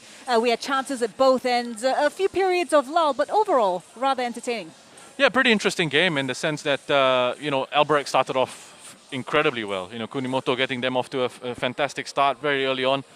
Just flicked on here that the quality delivered by Tezuka on that set piece. Just gets a run ahead of his marker there. And just a bit sharper. Hougang still a little bit going to sleep. I think it's Nazrul that's actually given the job of marking Kunimoto. Already there's that difference in that high. And I know we've seen Nazrul with his ability to make quite good attempts at challenging for headers. But if he doesn't get a run-up like that, he's not going to be able to put a challenge in. And then we see, I think it was Kondo with an attempt at goal just going away. And Hougang, to their credit, provided a really good response. Tomoyuki Doi was at the heart of it, trying to create something for them, trying to make things happen. Here he was initially just linking up with Nazrul. He played a beautiful pass in behind Albrex's midfield for Nazrul, gets it back. And then that shot, just not enough to really trouble Koga. And then here, getting in behind that Albirex defense once again. Beautiful pass played into him by Farhan Zulkifli. But just getting those defenders in the way and blocking his attempt at goal. And then Kaishu Yamazaki there with a shot. Just bobbles all the way through. So I don't think they really troubled that Albirex defense too much, especially after that water break. The tempo of the game seemed to just drop off a little bit for Hougang. Wonderful work by Kuraba Kondo here. I mean, just have a look at his footwork, taking defenders on, and then picking out this beautiful reverse pass into Nagasawa. But again, easy enough save for Izwan to really make. Yeah, speaking of Izwan, there was a moment there during that first half where he laid off a missed kick that was intercepted by Albirex. I mean, this is only his fourth game with Hougang since returning from Thailand and rejoining the Singapore Premier League.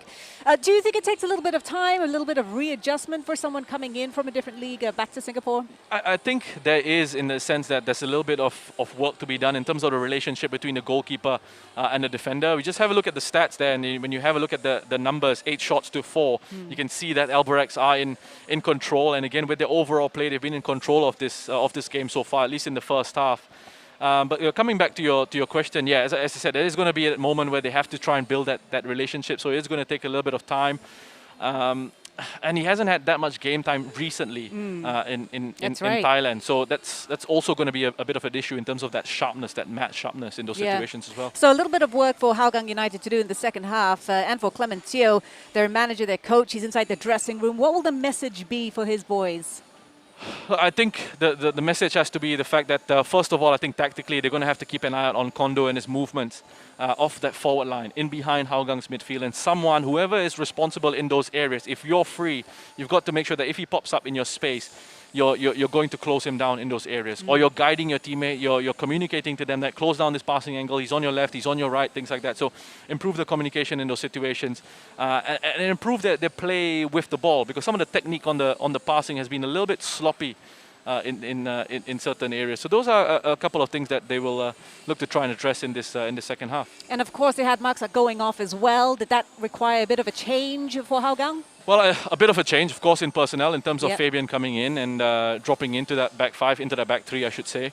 But with Maksat, I think with that yellow card as well and then picking up an injury, you hope that the injury isn't too serious. But there's always a danger that he was actually going to pick up a second yellow as well. So making that change sort of helped them out a little bit in those defensive areas. So Hougang United trailing Albirex Niigata 1-0, but there were some promising signs by the Cheetahs in that first half. Can they convert their chances and get back into this game? We'll be back with the second half right after this break.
Welcome back to the Jurong East Stadium as we await the second half of this clash between league leaders Albirex Niigata and title contenders Hougang United. It's confirmation of the halftime score. Albirex Niigata leading 1-0 courtesy of a Ryo Kunimoto goal from a very early corner kick. And that's been the main highlight of this first half. A game which started off so brightly, fizzling out towards the halftime whistle.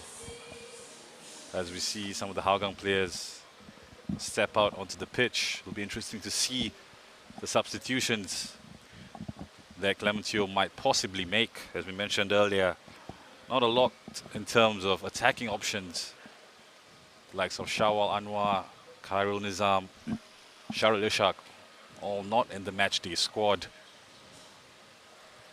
As we see Kaishu Yamazaki along with Fabian Kwok, who takes over the armband from Lionel Tan after coming on for Maksat Zakir Biliev, who had to go off injured midway through that first half.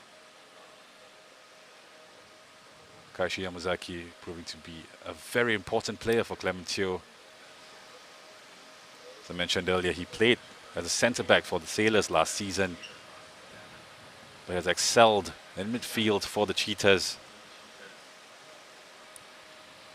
And they have their work cut out for them in the second half as they try to reduce the deficit at the top of the league to 2 points. That's if they win, if they can overturn the 1-goal advantage that Albirex hold right now.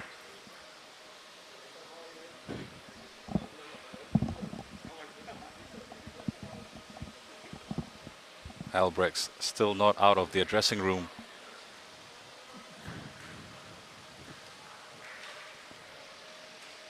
They've seemed very patient so far in the first half.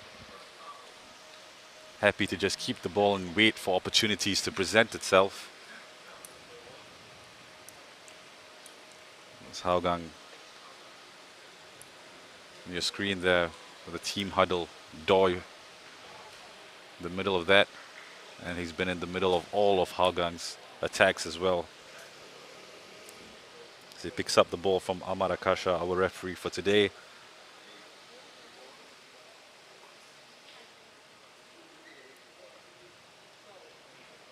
Hashioka and Nagasawa on your screens. Hashioka has played every minute of every game this season. It's 14 games in the Singapore Premier League. And that's even more impressive considering his style of play, where he's just running up and down that right flank.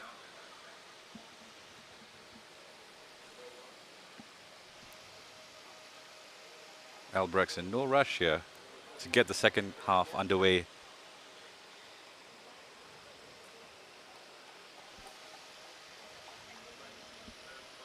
Roshan, as you mentioned earlier, you spoke about Hougang needing to communicate more, communicate better as well. What have you been impressed by in the first half from the Cheetahs? Well, I think their reaction to going a goal down was very good. I think Doi, as we saw, was trying to make things happen. They weren't able to create very dangerous opportunities. There were shots from outside the box. There was a situation where Doi had gotten in behind once and had his shot deflected out away from goal. But after sort of that cooling break, that water break, the intensity and the tempo of the game just seemed to drop off a little bit. And I'm wondering as well, as I just look at their setup here at the start of the second half, whether they've gone with a change in shape as well, whether they've moved it back into a system of 4 at the back. They've pushed Fabian into central midfield, and perhaps there'll be something that one, they'll be a bit more familiar with, but two, that allows them to push Kaishu Yamazaki into central midfield as well to help build up when they are in possession of the ball and build attacks for them. It's Nagasawa, sorry, Kondo, where she turned earlier with the ball. But a referee blows for a free kick for Hougang. It does look like, you just see that free kick there, it does look like Kaishu Yamazaki has been moved into more of a central role in that first half. He was playing on that right-hand side of that midfield 4. It was a 5-4-1. I guess just lacking a little bit of cohesion overall. So well, let's see what they can do here. I mean, now that Yamazaki is hopefully going to be involved in the game a little bit more, as pass is given away, and it's Albirex in attack once again. It's Nagasawa. All the way to Kiwa.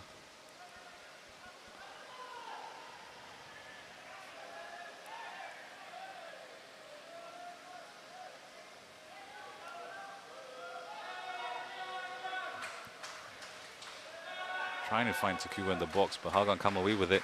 Not for long though. Josiah winning a foul for Hougang. Winning the free kick rather for Hougang. Albirex players a bit perplexed with that decision. As we see Fabian Kwok pick up the ball deep.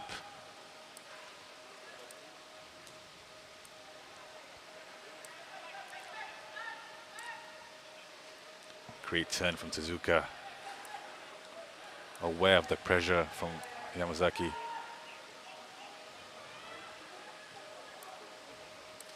Yeah, it was a beautiful turn.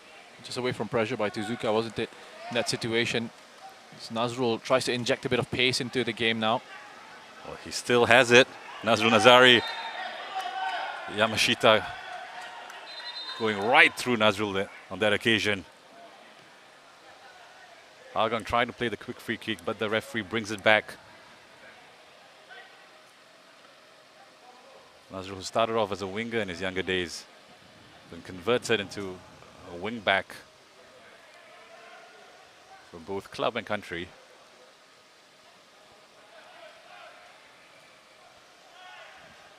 Ball outright to Josiah, who tried to get the ball in first time. Poor cross in the end, easily collected by Koga.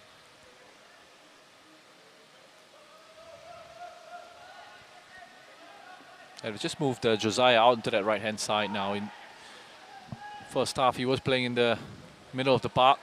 They moved him out to the right. It's looking like at times in certain situations it's a 4-2-3-1 now. Naufal Azman playing off this left-hand side. Yamazaki just in behind Tomoyuki Doi. And Josiah on that right. With Afik and Fabian and just in central midfield.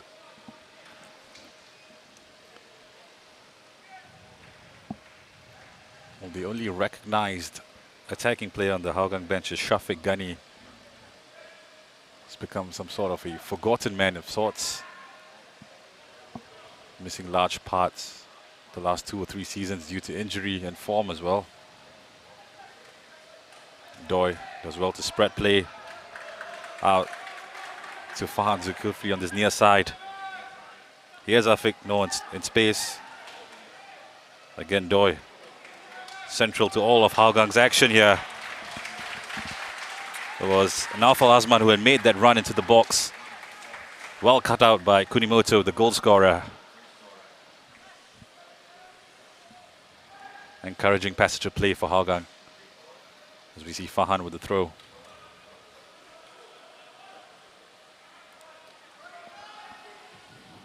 It was encouraging from Hougang in that situation, wasn't it? Just the way they were able to pass it through there. First real good passing move we've seen from them in this second half. Fahan beats Yuen.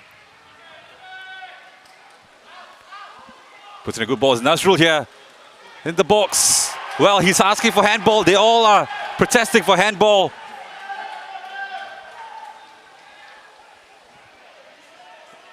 Amar Akasha waves the protests away. I think it was Chiku. Well, they're No, convinced. it's Tokiwa, actually. Nazrul, it was Tokiwa. Oh, look, his arm was out away from his body. I'll be honest, I can't see if it's hit his chest from that angle. The person who's actually got a really good line of sight is the assistant referee on that far side. And he'll be able to tell if it hit his arm or if it hit his chest. Shafiq Ghani is coming on for Josiah Poa.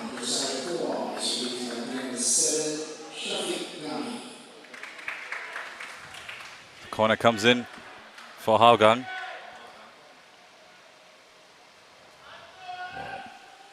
A waste of a corner as it goes out. Goal kick to Albirex. Be interesting to see where Shafiq Ghani slots in to this Hougang side. Looks to be on his right. He's a left-footed player, of course, and that's a decent ball in.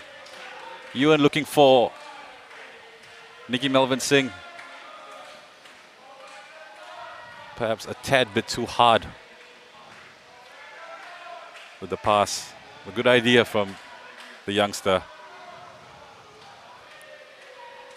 Ball comes in, easily dealt with by Anders.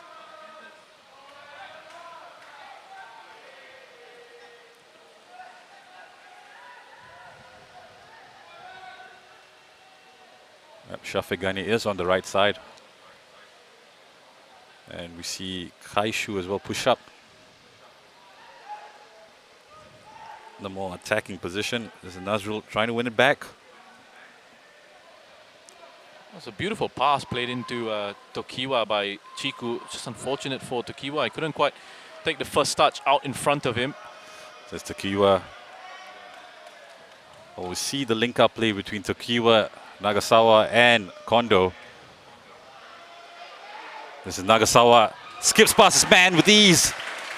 You could see what he was trying to do. Trying to bend it past this one. Just couldn't open up his body. But that's what Nagasawa can do. Wonderful work by Nagasawa. Again, just his acceleration away from his marker. And the way they move the ball so well in those triangles very quickly. 1 and 2 touch play. It's opening up that Hougang defense on that occasion. So you can try and toe poke it towards the far post perhaps there. This one was well positioned. Just deny that opportunity. Looking to quickly restart it and get Hougang off on a counter attack, but the distribution wasn't good enough. Anders loses out to Nicky Melvin Singh. But he does just about enough to put the Albirex player off on that occasion as he's protesting for a corner, but the ref gives it as a goal kick. He's done very well there, Nicky Singh. But he could have done better in that situation by playing in Kondo instead of taking it on his own. Just a bit of a work on the awareness being need to be done there because Kondo was in acres of space just on his left-hand side. If he had just actually played him in, Kondo would have been in on goal.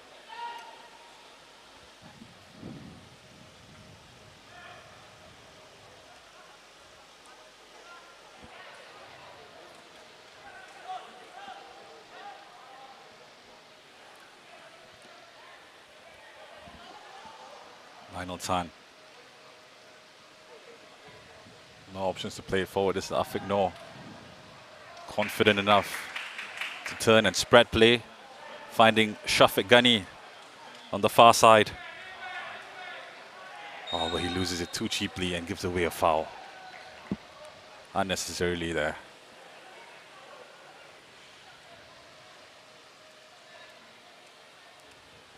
Yeah, again, it's just another disruption and a breakup in the tempo of this game. Well, it's been that sort of a game, hasn't it, Roshan? It has. It has. It's been a little bit frustrating at times. I think if you're a neutral here, and Albirex have had moments of fantastic quality, which has been good to watch.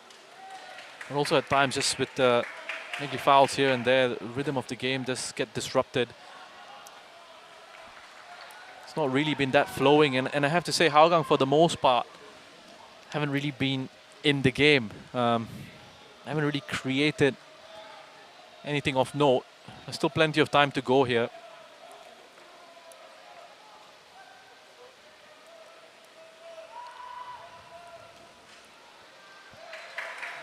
Effort from range, easily dealt with by Izwan.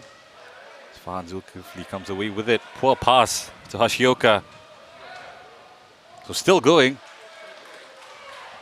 Lionel Tan with little choice but to put it out for a throw. And here's the Albirex skipper again.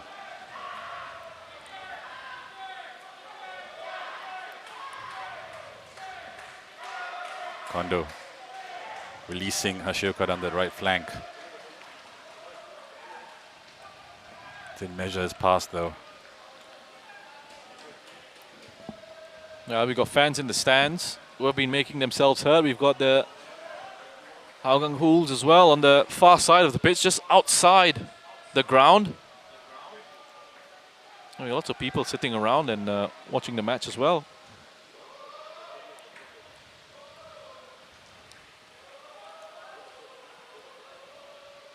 It's good to see the fans back in the stadiums. There are, of course, some criteria for them to gain admission to these SPL matches. Just the Hougang Hools, who are doing really well to make themselves heard. Just the flag getting caught on a bit of a barbed wire for the moment. Thankfully, they've been able to just unhook it.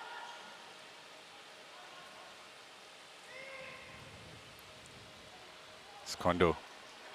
Smart turn. But Nazrul has done well today, Nazrul. He's been very lively down the right-hand side, both in attack and on the defensive front as well. He's gotten himself back in those situations.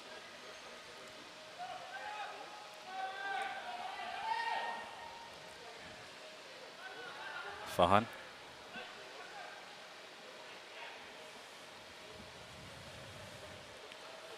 Can't quite, at the moment, just find the right sort of angles to progress the ball forward. So Lionel has space to bring it through now. Just good to see. It's an intelligent ball out wide as well. If you can keep it in play. Shafiq. Shafiq, who will look to cut onto his favourite left foot there.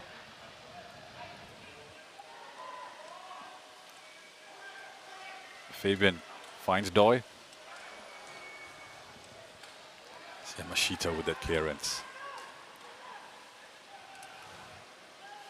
That was good work initially by Lionel, you know. I mean, he sees his options just closed off ahead of him. As I say, couldn't find the right sort of angles to progress the ball. But if he's not under pressure, then he's got that invitation to just step forward with the ball, which he did really well there before applying that switch of play. This Kondo trying to take on Anders, who concedes the corner kick. Kondo and Nagasawa so quick with the ball. As Tezuka heads over to the far side to take this corner kick. I think it's going to be a change here for Albirex as well. Looking like it could be Ong Yuen just being replaced by Mahiro Takahashi, who is one of their usual changes, one of the changes that they usually make. Kondo with a good touch out to Ong Yuen. Couldn't get a shot away. Not as clean as he would have liked it. Well, that's the thing about Albirex, Roshan. They are a very predictable side in terms of personnel and who gets involved. Yeah, but you say that, and saying that predictability in terms of the lineups, you know who's going to be involved. You know who the key players are. You know, for example, Tezuka and Chiku are going to drive the game for them from midfield, dictate the tempo of play for them from midfield. You know, Nagasawa, you know, Kondo are going to be the players to look out for. And you could have a plan in place, but stopping them is a completely different matter. And Albirex as well, from what I've seen of them, in terms of the overall play, it isn't actually predictable in terms of how they change it at times, in terms of their patterns in possession of the ball. And we're going to see that substitution that you alluded to earlier, Roshan, as Mahiro Takahashi comes on for Ong Yen.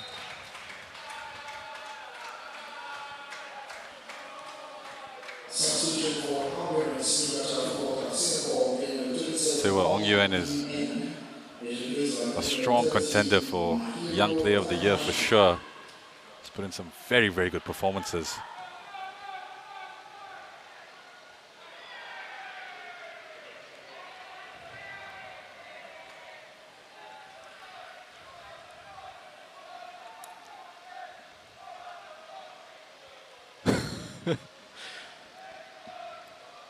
I'm just laughing, listening in, and enjoying the chants coming from the Hougang Wolves. They are a lively bunch. They to say the certainly least, are. yeah. They certainly are. And you know, we need the fans coming back in, don't we? And we need them to add their voice to these matches, to the occasion. See Lionel Tan urging his team to get forward. So he looks to play. He looks to find attacking players. Fabian does well though. Smart play from the captain. Yeah, he almost has to, Lionel, he almost has to take responsibility for Hougang's build-up from the back. He almost has to be sort of a playmaker at times. Because again, they're really struggling to get on the ball in those central midfield positions and build through.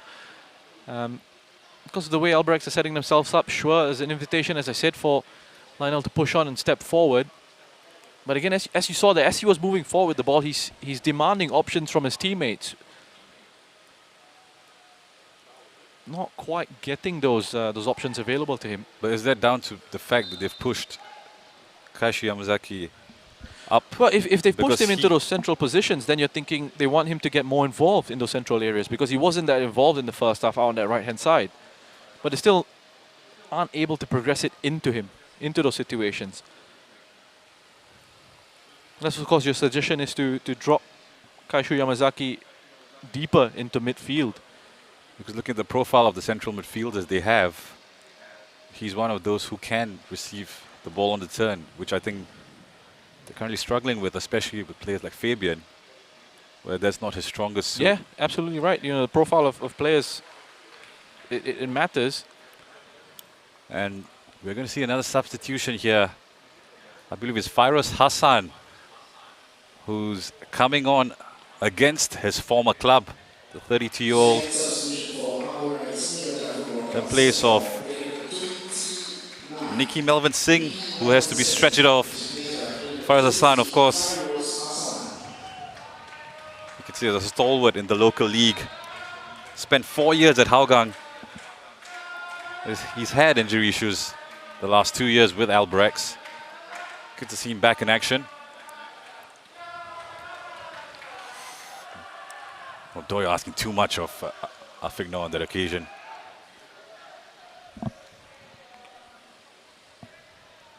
Yeah, Nicky Melvin Singh, he didn't look in good shape going off there, having to be stretched off.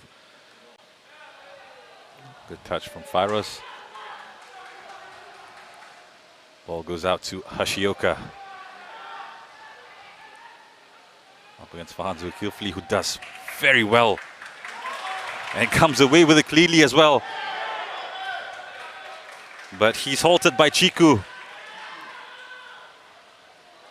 Great ball in. And that's a fantastic save by Iswan on that occasion. I believe it's Kondo who found some space in the box. Hougang seemed to have switched off at the back. Well, they just slice right through. Again, it's Kondo just causing all these issues. Just dropping off that forward line and opening up those angles to be that link man. And on this occasion, receives it from Chiku. plays it out, gets it back, and you want him in that situation just striking across the ball in towards that far post instead of straight down Iswan's throat there. But it's good, quick, swift movement by Albirex again. Ball comes in from the corner, dealt with by Anders. So we see Nagasawa. That burst of pace, even over 3 or 4 steps, really quick. That's that explosiveness and that short acceleration that you need. Really, that's key. It's crucial. Now, if you're a young player out there, it's something that should be drilled into you. You know, if you've performed a skill, let's say you've done a step over or a drop off the shoulder, it's then that next little bit, that acceleration, that explosiveness that takes you away from the defender. That's crucial.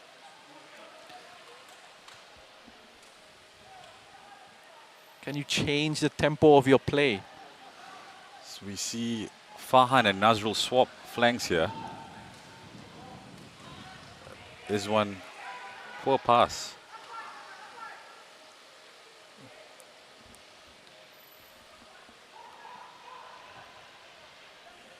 Interesting decision to swap the 2 wing backs.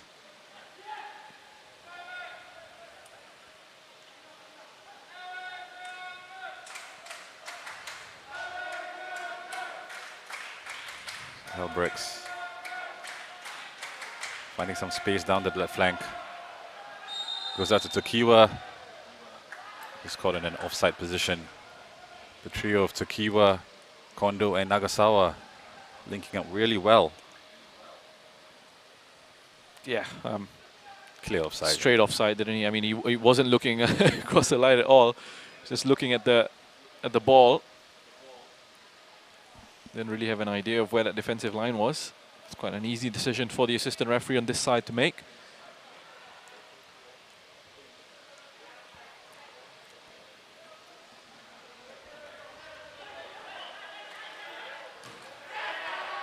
Faraz Hassan does well to close Lionel down. Well, again, you're noticing a trend here, right? Every time Lionel gets it, is that invitation to push on forward, but he doesn't have those options in front of him to play it into.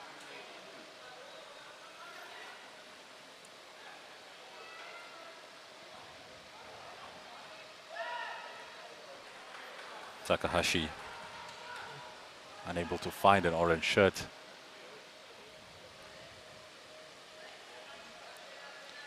So you see a change in possession again.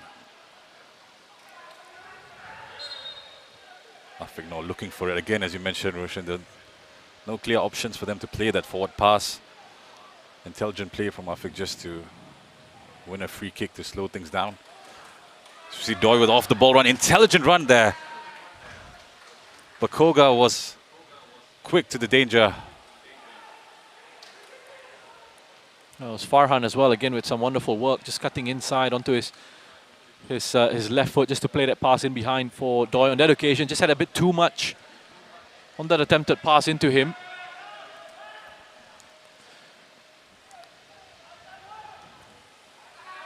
There's one looking for Doi. It's now for Azman. Albirex come away with it. It's Faraz Hassan, unable to keep it in.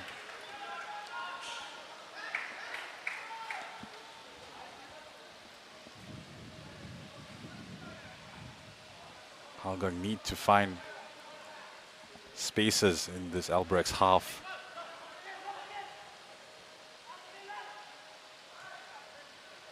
And it's Lionel who plays it forward to Shafiq Ghani. Goes back to Lionel again. As you mentioned a couple of times during this game, Roshan, Hougang just unable to find options ahead of them. Unable to beat that Albirex press. Yeah, one of the things that Albirex have been doing really well, I'll come back to it in a bit, because Fyros looks like he's in quite a bit of pain here. He's been on for less than 10 minutes, I think. Just come back from injury as well. Very unfortunate if he's forced out of this one. Asked for the stretcher. Gives time for both teams to regroup. I'm just wondering if the referees actually decided to make this the cooling break, since you've got a stoppage in play here. Confirmation that, yes, he has blown for the water break.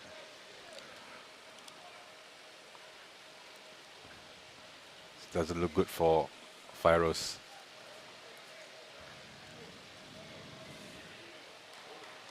See his former teammate Nazrul just checking in on him. So frustrating for a player who's just come back from injury. Hopefully he can shake this off and carry on. Doesn't look very good, you know, at the moment, and I'm not sure they're gonna really risk it. I think he might try and say, look, give me a few minutes to sort of run this off. That'll be based purely on adrenaline after all. He is trying to indicate to the bench there that we'd like a bit of time to see if he can just run this off.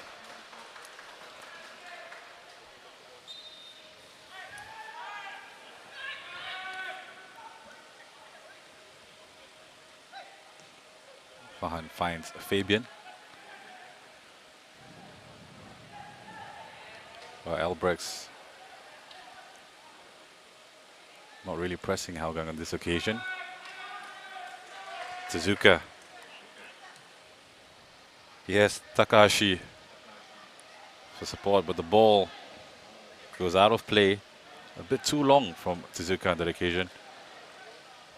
Well, they're showing excellent control of this game up to this point, Albirex. With the way you mentioned, I just want to pick up on that point that you mentioned about not really needing to press Hougang, and they don't have to. They don't have to press high. Because just look at how organized they are when they get themselves into this defensive shape, into this block, how close the lines are. It's this 4-4-2 that they've got themselves set up in here. And at times when it goes into certain areas or it goes into certain players, yes, they will look to try and apply that pressure. Otherwise, they'll just say to Hougang, look, you can have the ball for these moments. Yamazaki trying to find Doi. It's well defended by Yamashita there as he comes across and reads that attempted pass very well. And you also see, for the most part, I was just talking about how Hougang don't seem to have these options and to play through Albirex.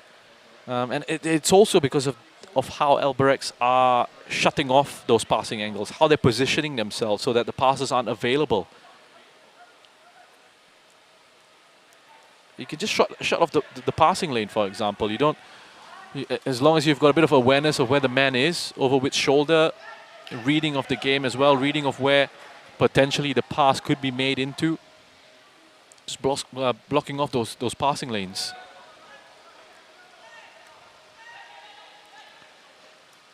Fabian dropping between the two centre-backs now. But you really look at just how tight the spaces are. And in these moments, the ball has to move very quickly. The technique has to be spot on if you're going to be playing in those tight spaces. And it wasn't just right there from Kaishu Yamazaki.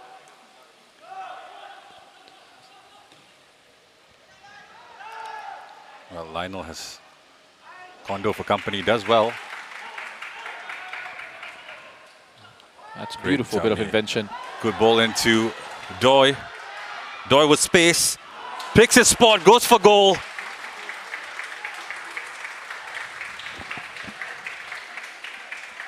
Unfortunately, it goes wide. That was so much better from Hougang in that situation. A nice bit of invention in midfield. Just from Afik with this step over, beating the lines, and then it goes into Kaishu Yamazaki for really, I think the first time in the second half, has had a bit of space to work with. Plays a quick pass in behind. Was always going to be a very difficult finish. The angle was really against him there. It's Kondo. Still in possession. Out to Chiku. As Hashioka has time to send the ball in. Only goes out to Shafiq Ghani. Hougang slow to get off the blocks here.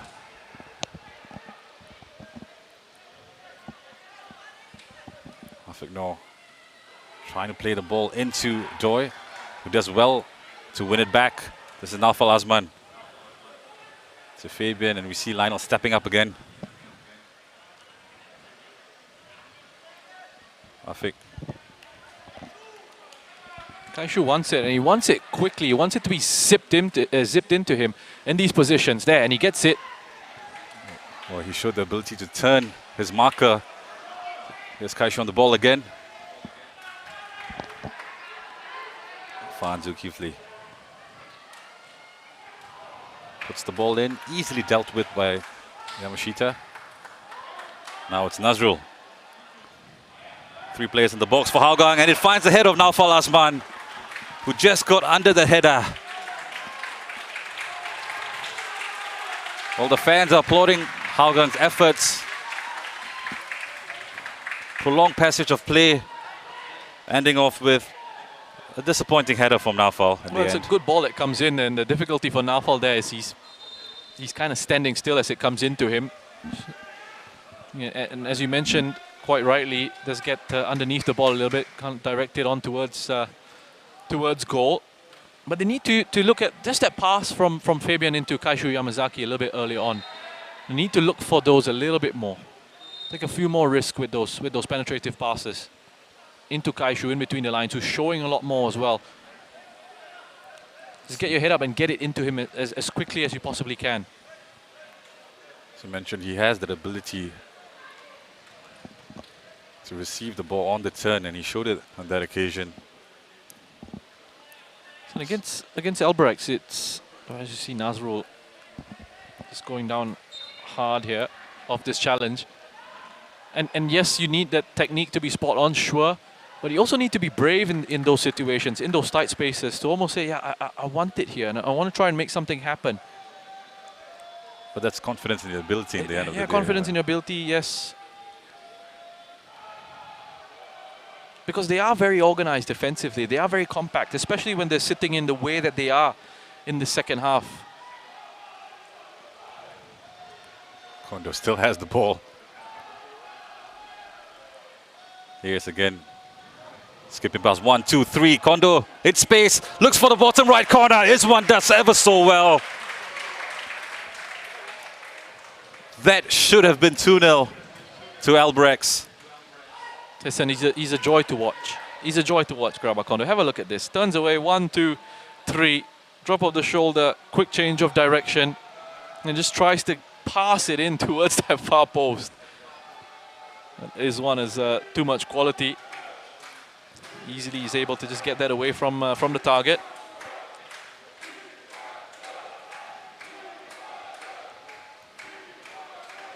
Ball comes in from Tezuka. Oh, that's a free header, and it goes in. Once again, Hougang undone by poor defending at a set piece. It's Albirex, I believe it's Kunimoto, who's got his head to that. He doubled his tally for the night, and he doubled Albrex's advantage here at the Jurong East Stadium. Yeah, 2 corners, 2 goals. It's incredible. I mean, where's the marking there in that situation? He's got a completely free header. Just have a look at him as well. Completely free. In that area. Players all looking at each other saying, you should have picked him up. Why is he free? Why is he that? Well, you can blame each other as much as you want. A goal's been conceded. I mean, undone by a couple of corners as well. Kunimoto, simple enough finish for him in the end. Well, there's a pause in a break in play actually right now, because Faraz Hassan, I believe, is coming off. He's being stretched off the pitch, out of vision here. Yeah, no, they haven't made the change yet. It's Hanada actually, number 14 on the touchline. He's getting ready to replace Fairoz.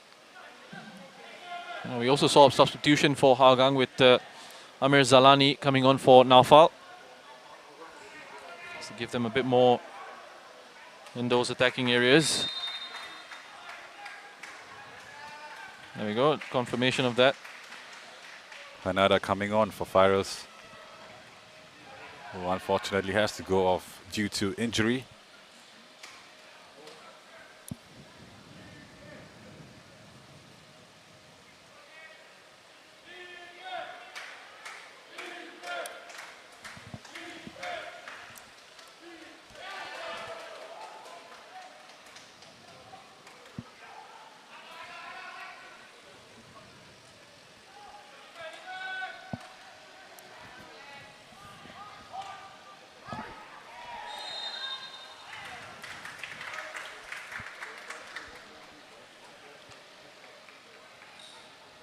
As we see Hougang with a chance to deliver the ball in.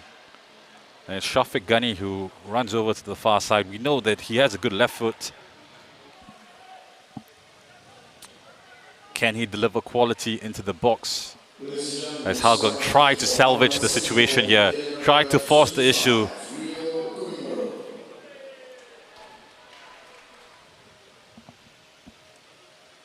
Confirmation that Kunimoto was the goal scorer, the second goal of the night. And this is Shafiq Ghani.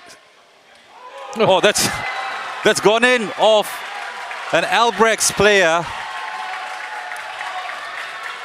I'll tell you what, it's game on now. The final 10 minutes against the run of play. We'll have confirmation of who got the last touch on that. I think it was Takahashi, this man right here, the number 13. Well, he just come on as well. Sorry, he came on a bit earlier.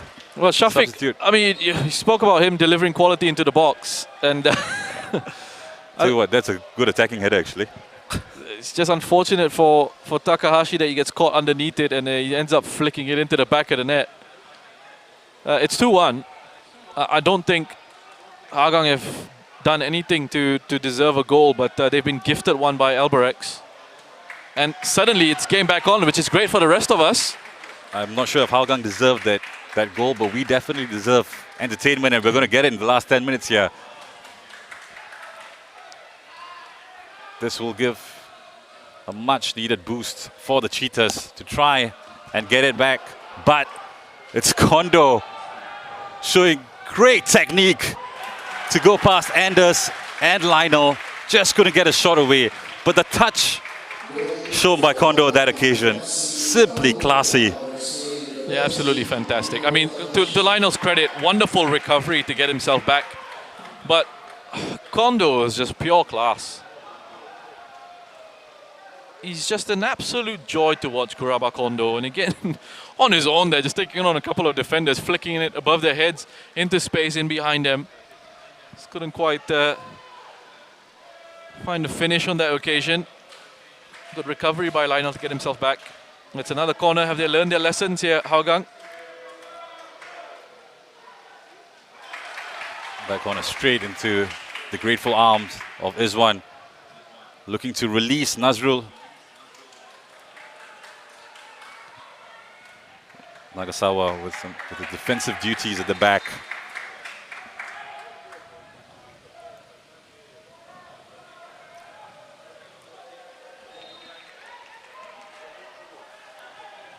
We see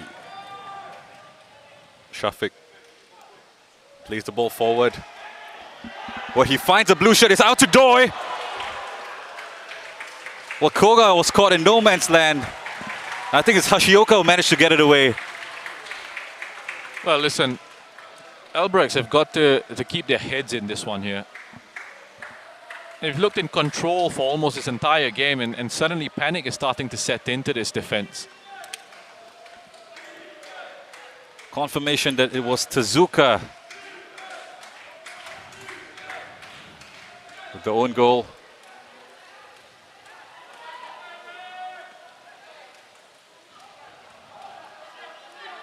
As you mentioned, some nervy moments for Albirex, who looked in control for the better part of 80 minutes. The ball goes out. It's Anders in a foot race with Kondo. There's a Japanese player who gets ahead of it and wins that foot race. Listen, I could be wrong here, but I'm pretty certain myself it wasn't Tezuka. But I could be wrong. Apparently it's been given by the officials as Tezuka, but we'll have a look at the replay again later on perhaps. Oh, Lionel. Silly foul to give away. It's so important that the players keep their heads on both sides. So we enter a crucial part of this matchup. The final 5 minutes. And we are bound to have some added time as well.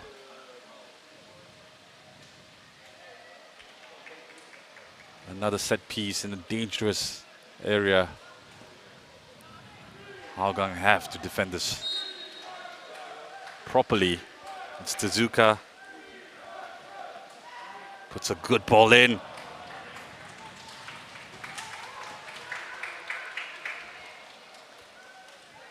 Takahashi winning the header.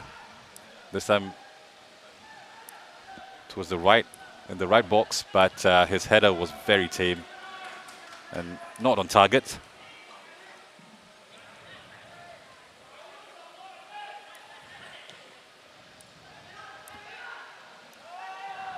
Well, Nagasawa happy to force Iswan to pick it up. As we see Lionel on the ball. I'm just having a bit of a giggle here because just before that, the ball was played into Amir. And he was under pressure. A couple of Albirex players had put him under, and he ended up losing possession of the ball. Got a shout from Clement Teo. Oh, that's a sloppy error by Afik. Got a shout from Clement not to lose the ball. Amir just put his hands up and said, what was I supposed to do in that situation? Well, it's good to see passion. Can Hougang claw their way back to steal a point here? Nazrul looking for Doi. Well, Hougang come away with a free kick, but it was a good challenge from Kunimoto. Kaishu Yamazaki plays it out to Fahan Zulkifli.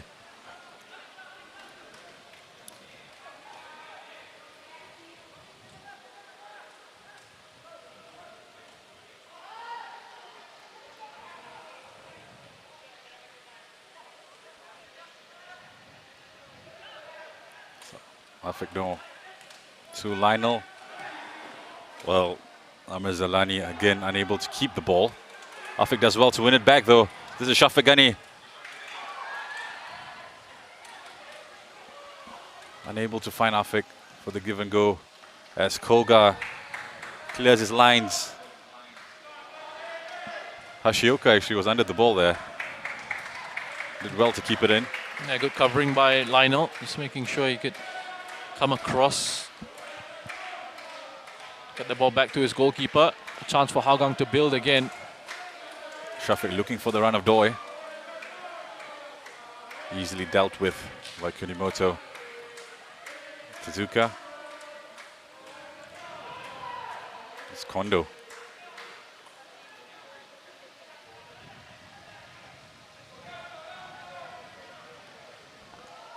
Good ball in. Attacked by Nagasawa. Yeah, again, it's Lionel just there defensively, making sure he's doing his job, and he's done it well for the most part in this game. Lionel's had a good game for Hougang in central defense. Must be so disappointing for Hougang to concede such soft goals on the set piece as it's a nice idea from Tezuka there. You know, he wins the he ball off spotted Iswan, yeah. of off his Afik. line. Saw very quickly that Iswan was off his line. You don't mind him having a go there. He's looking to use a bit of invention in that situation to try and extend the lead. We saw Luis Jr. score a similar goal last week against Albirex. As Nagasawa comes away with it. Storms into the box, plays the ball across. And that's a fantastic goal for Albirex to put the result beyond any doubt. That's the substitute. Hanada found himself in acres of space, but decided to go for it first time. Emphatic volley. Well, just admire the transition and how quickly they get into an attacking position here. They win it off Yamazaki in central midfield. It's Tezuka and Chiku working in tandem there just to take it off Yamazaki in midfield, and then they push forward so quickly. Out into Nagasawa. Into that space in behind that Hougang defense. Cut back towards the back post, and Hanada making a big impact off the bench, and that has surely now sealed the win and the 3 points for Albirex Niigata. Wonderful finish as well, first time. Struck right through the ball into the back of the net. Afik looking for Amir. He's not made much of an impact since he's come on. There's Fabian Good strength shown by the Hougang skipper just to get the ball back to Izwan. As we're looking at 4 minutes of added time here at the Jurong East Stadium. Amir in acres of space, has Doi to his left. Perhaps a bit further wide than what he wanted, but Doi is on the ball. Couldn't find an option in the box. Nagasawa holds it up well. Kondo puts it through. It's no offside given. It's Hanada, plays it out to Tezuka. And Tezuka seals the win for Albirex here. Boy, does he like scoring against Hougang. That's his third goal against the Cheetahs this season. 5 overall for the season. Too easy for the defending champions here. It's another quick transition from back to front. They've absolutely destroyed Hougang. Quick pass in midfield, one touch in behind it. Defensive line was all over the place a little bit. They're chasing the game, they're trying to get a goal back.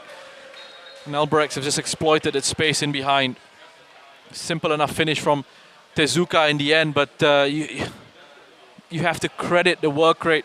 You know, wanting to get forward into that position.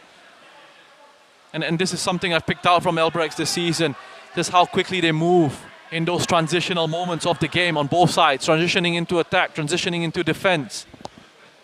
The fitness levels, the desire to get themselves into a defensive position or into an attacking position where they can absolutely punish the opposition. Albirex scoring 2 goals in the space of the final 10 minutes here. Puts up distance between themselves and Hougang. Lion City Sailors and Tampines will be watching this game keenly.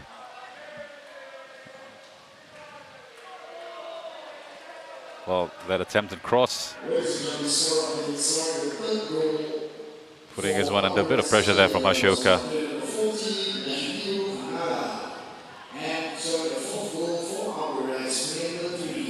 So what, the ball is now in Sailors' court. They need to get a result against Tampines to keep their hopes of winning the SPL alive. The result here would send Albirex 6 points clear at the top. Sailors, of course, have a game in hand.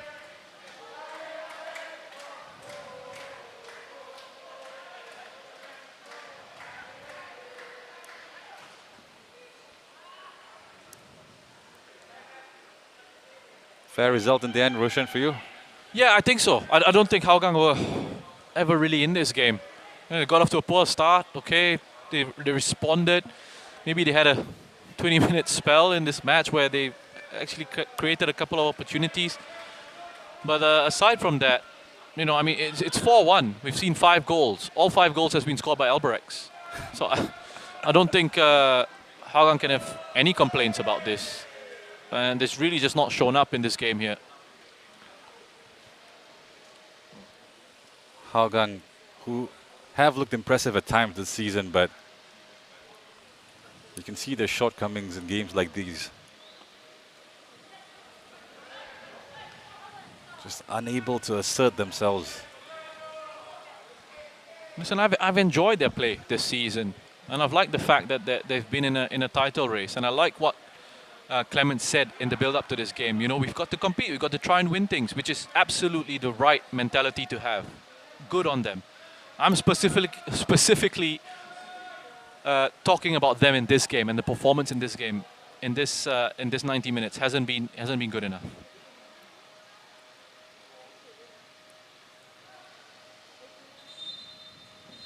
As Amakasha blows the final whistle here at the Jurong East Stadium.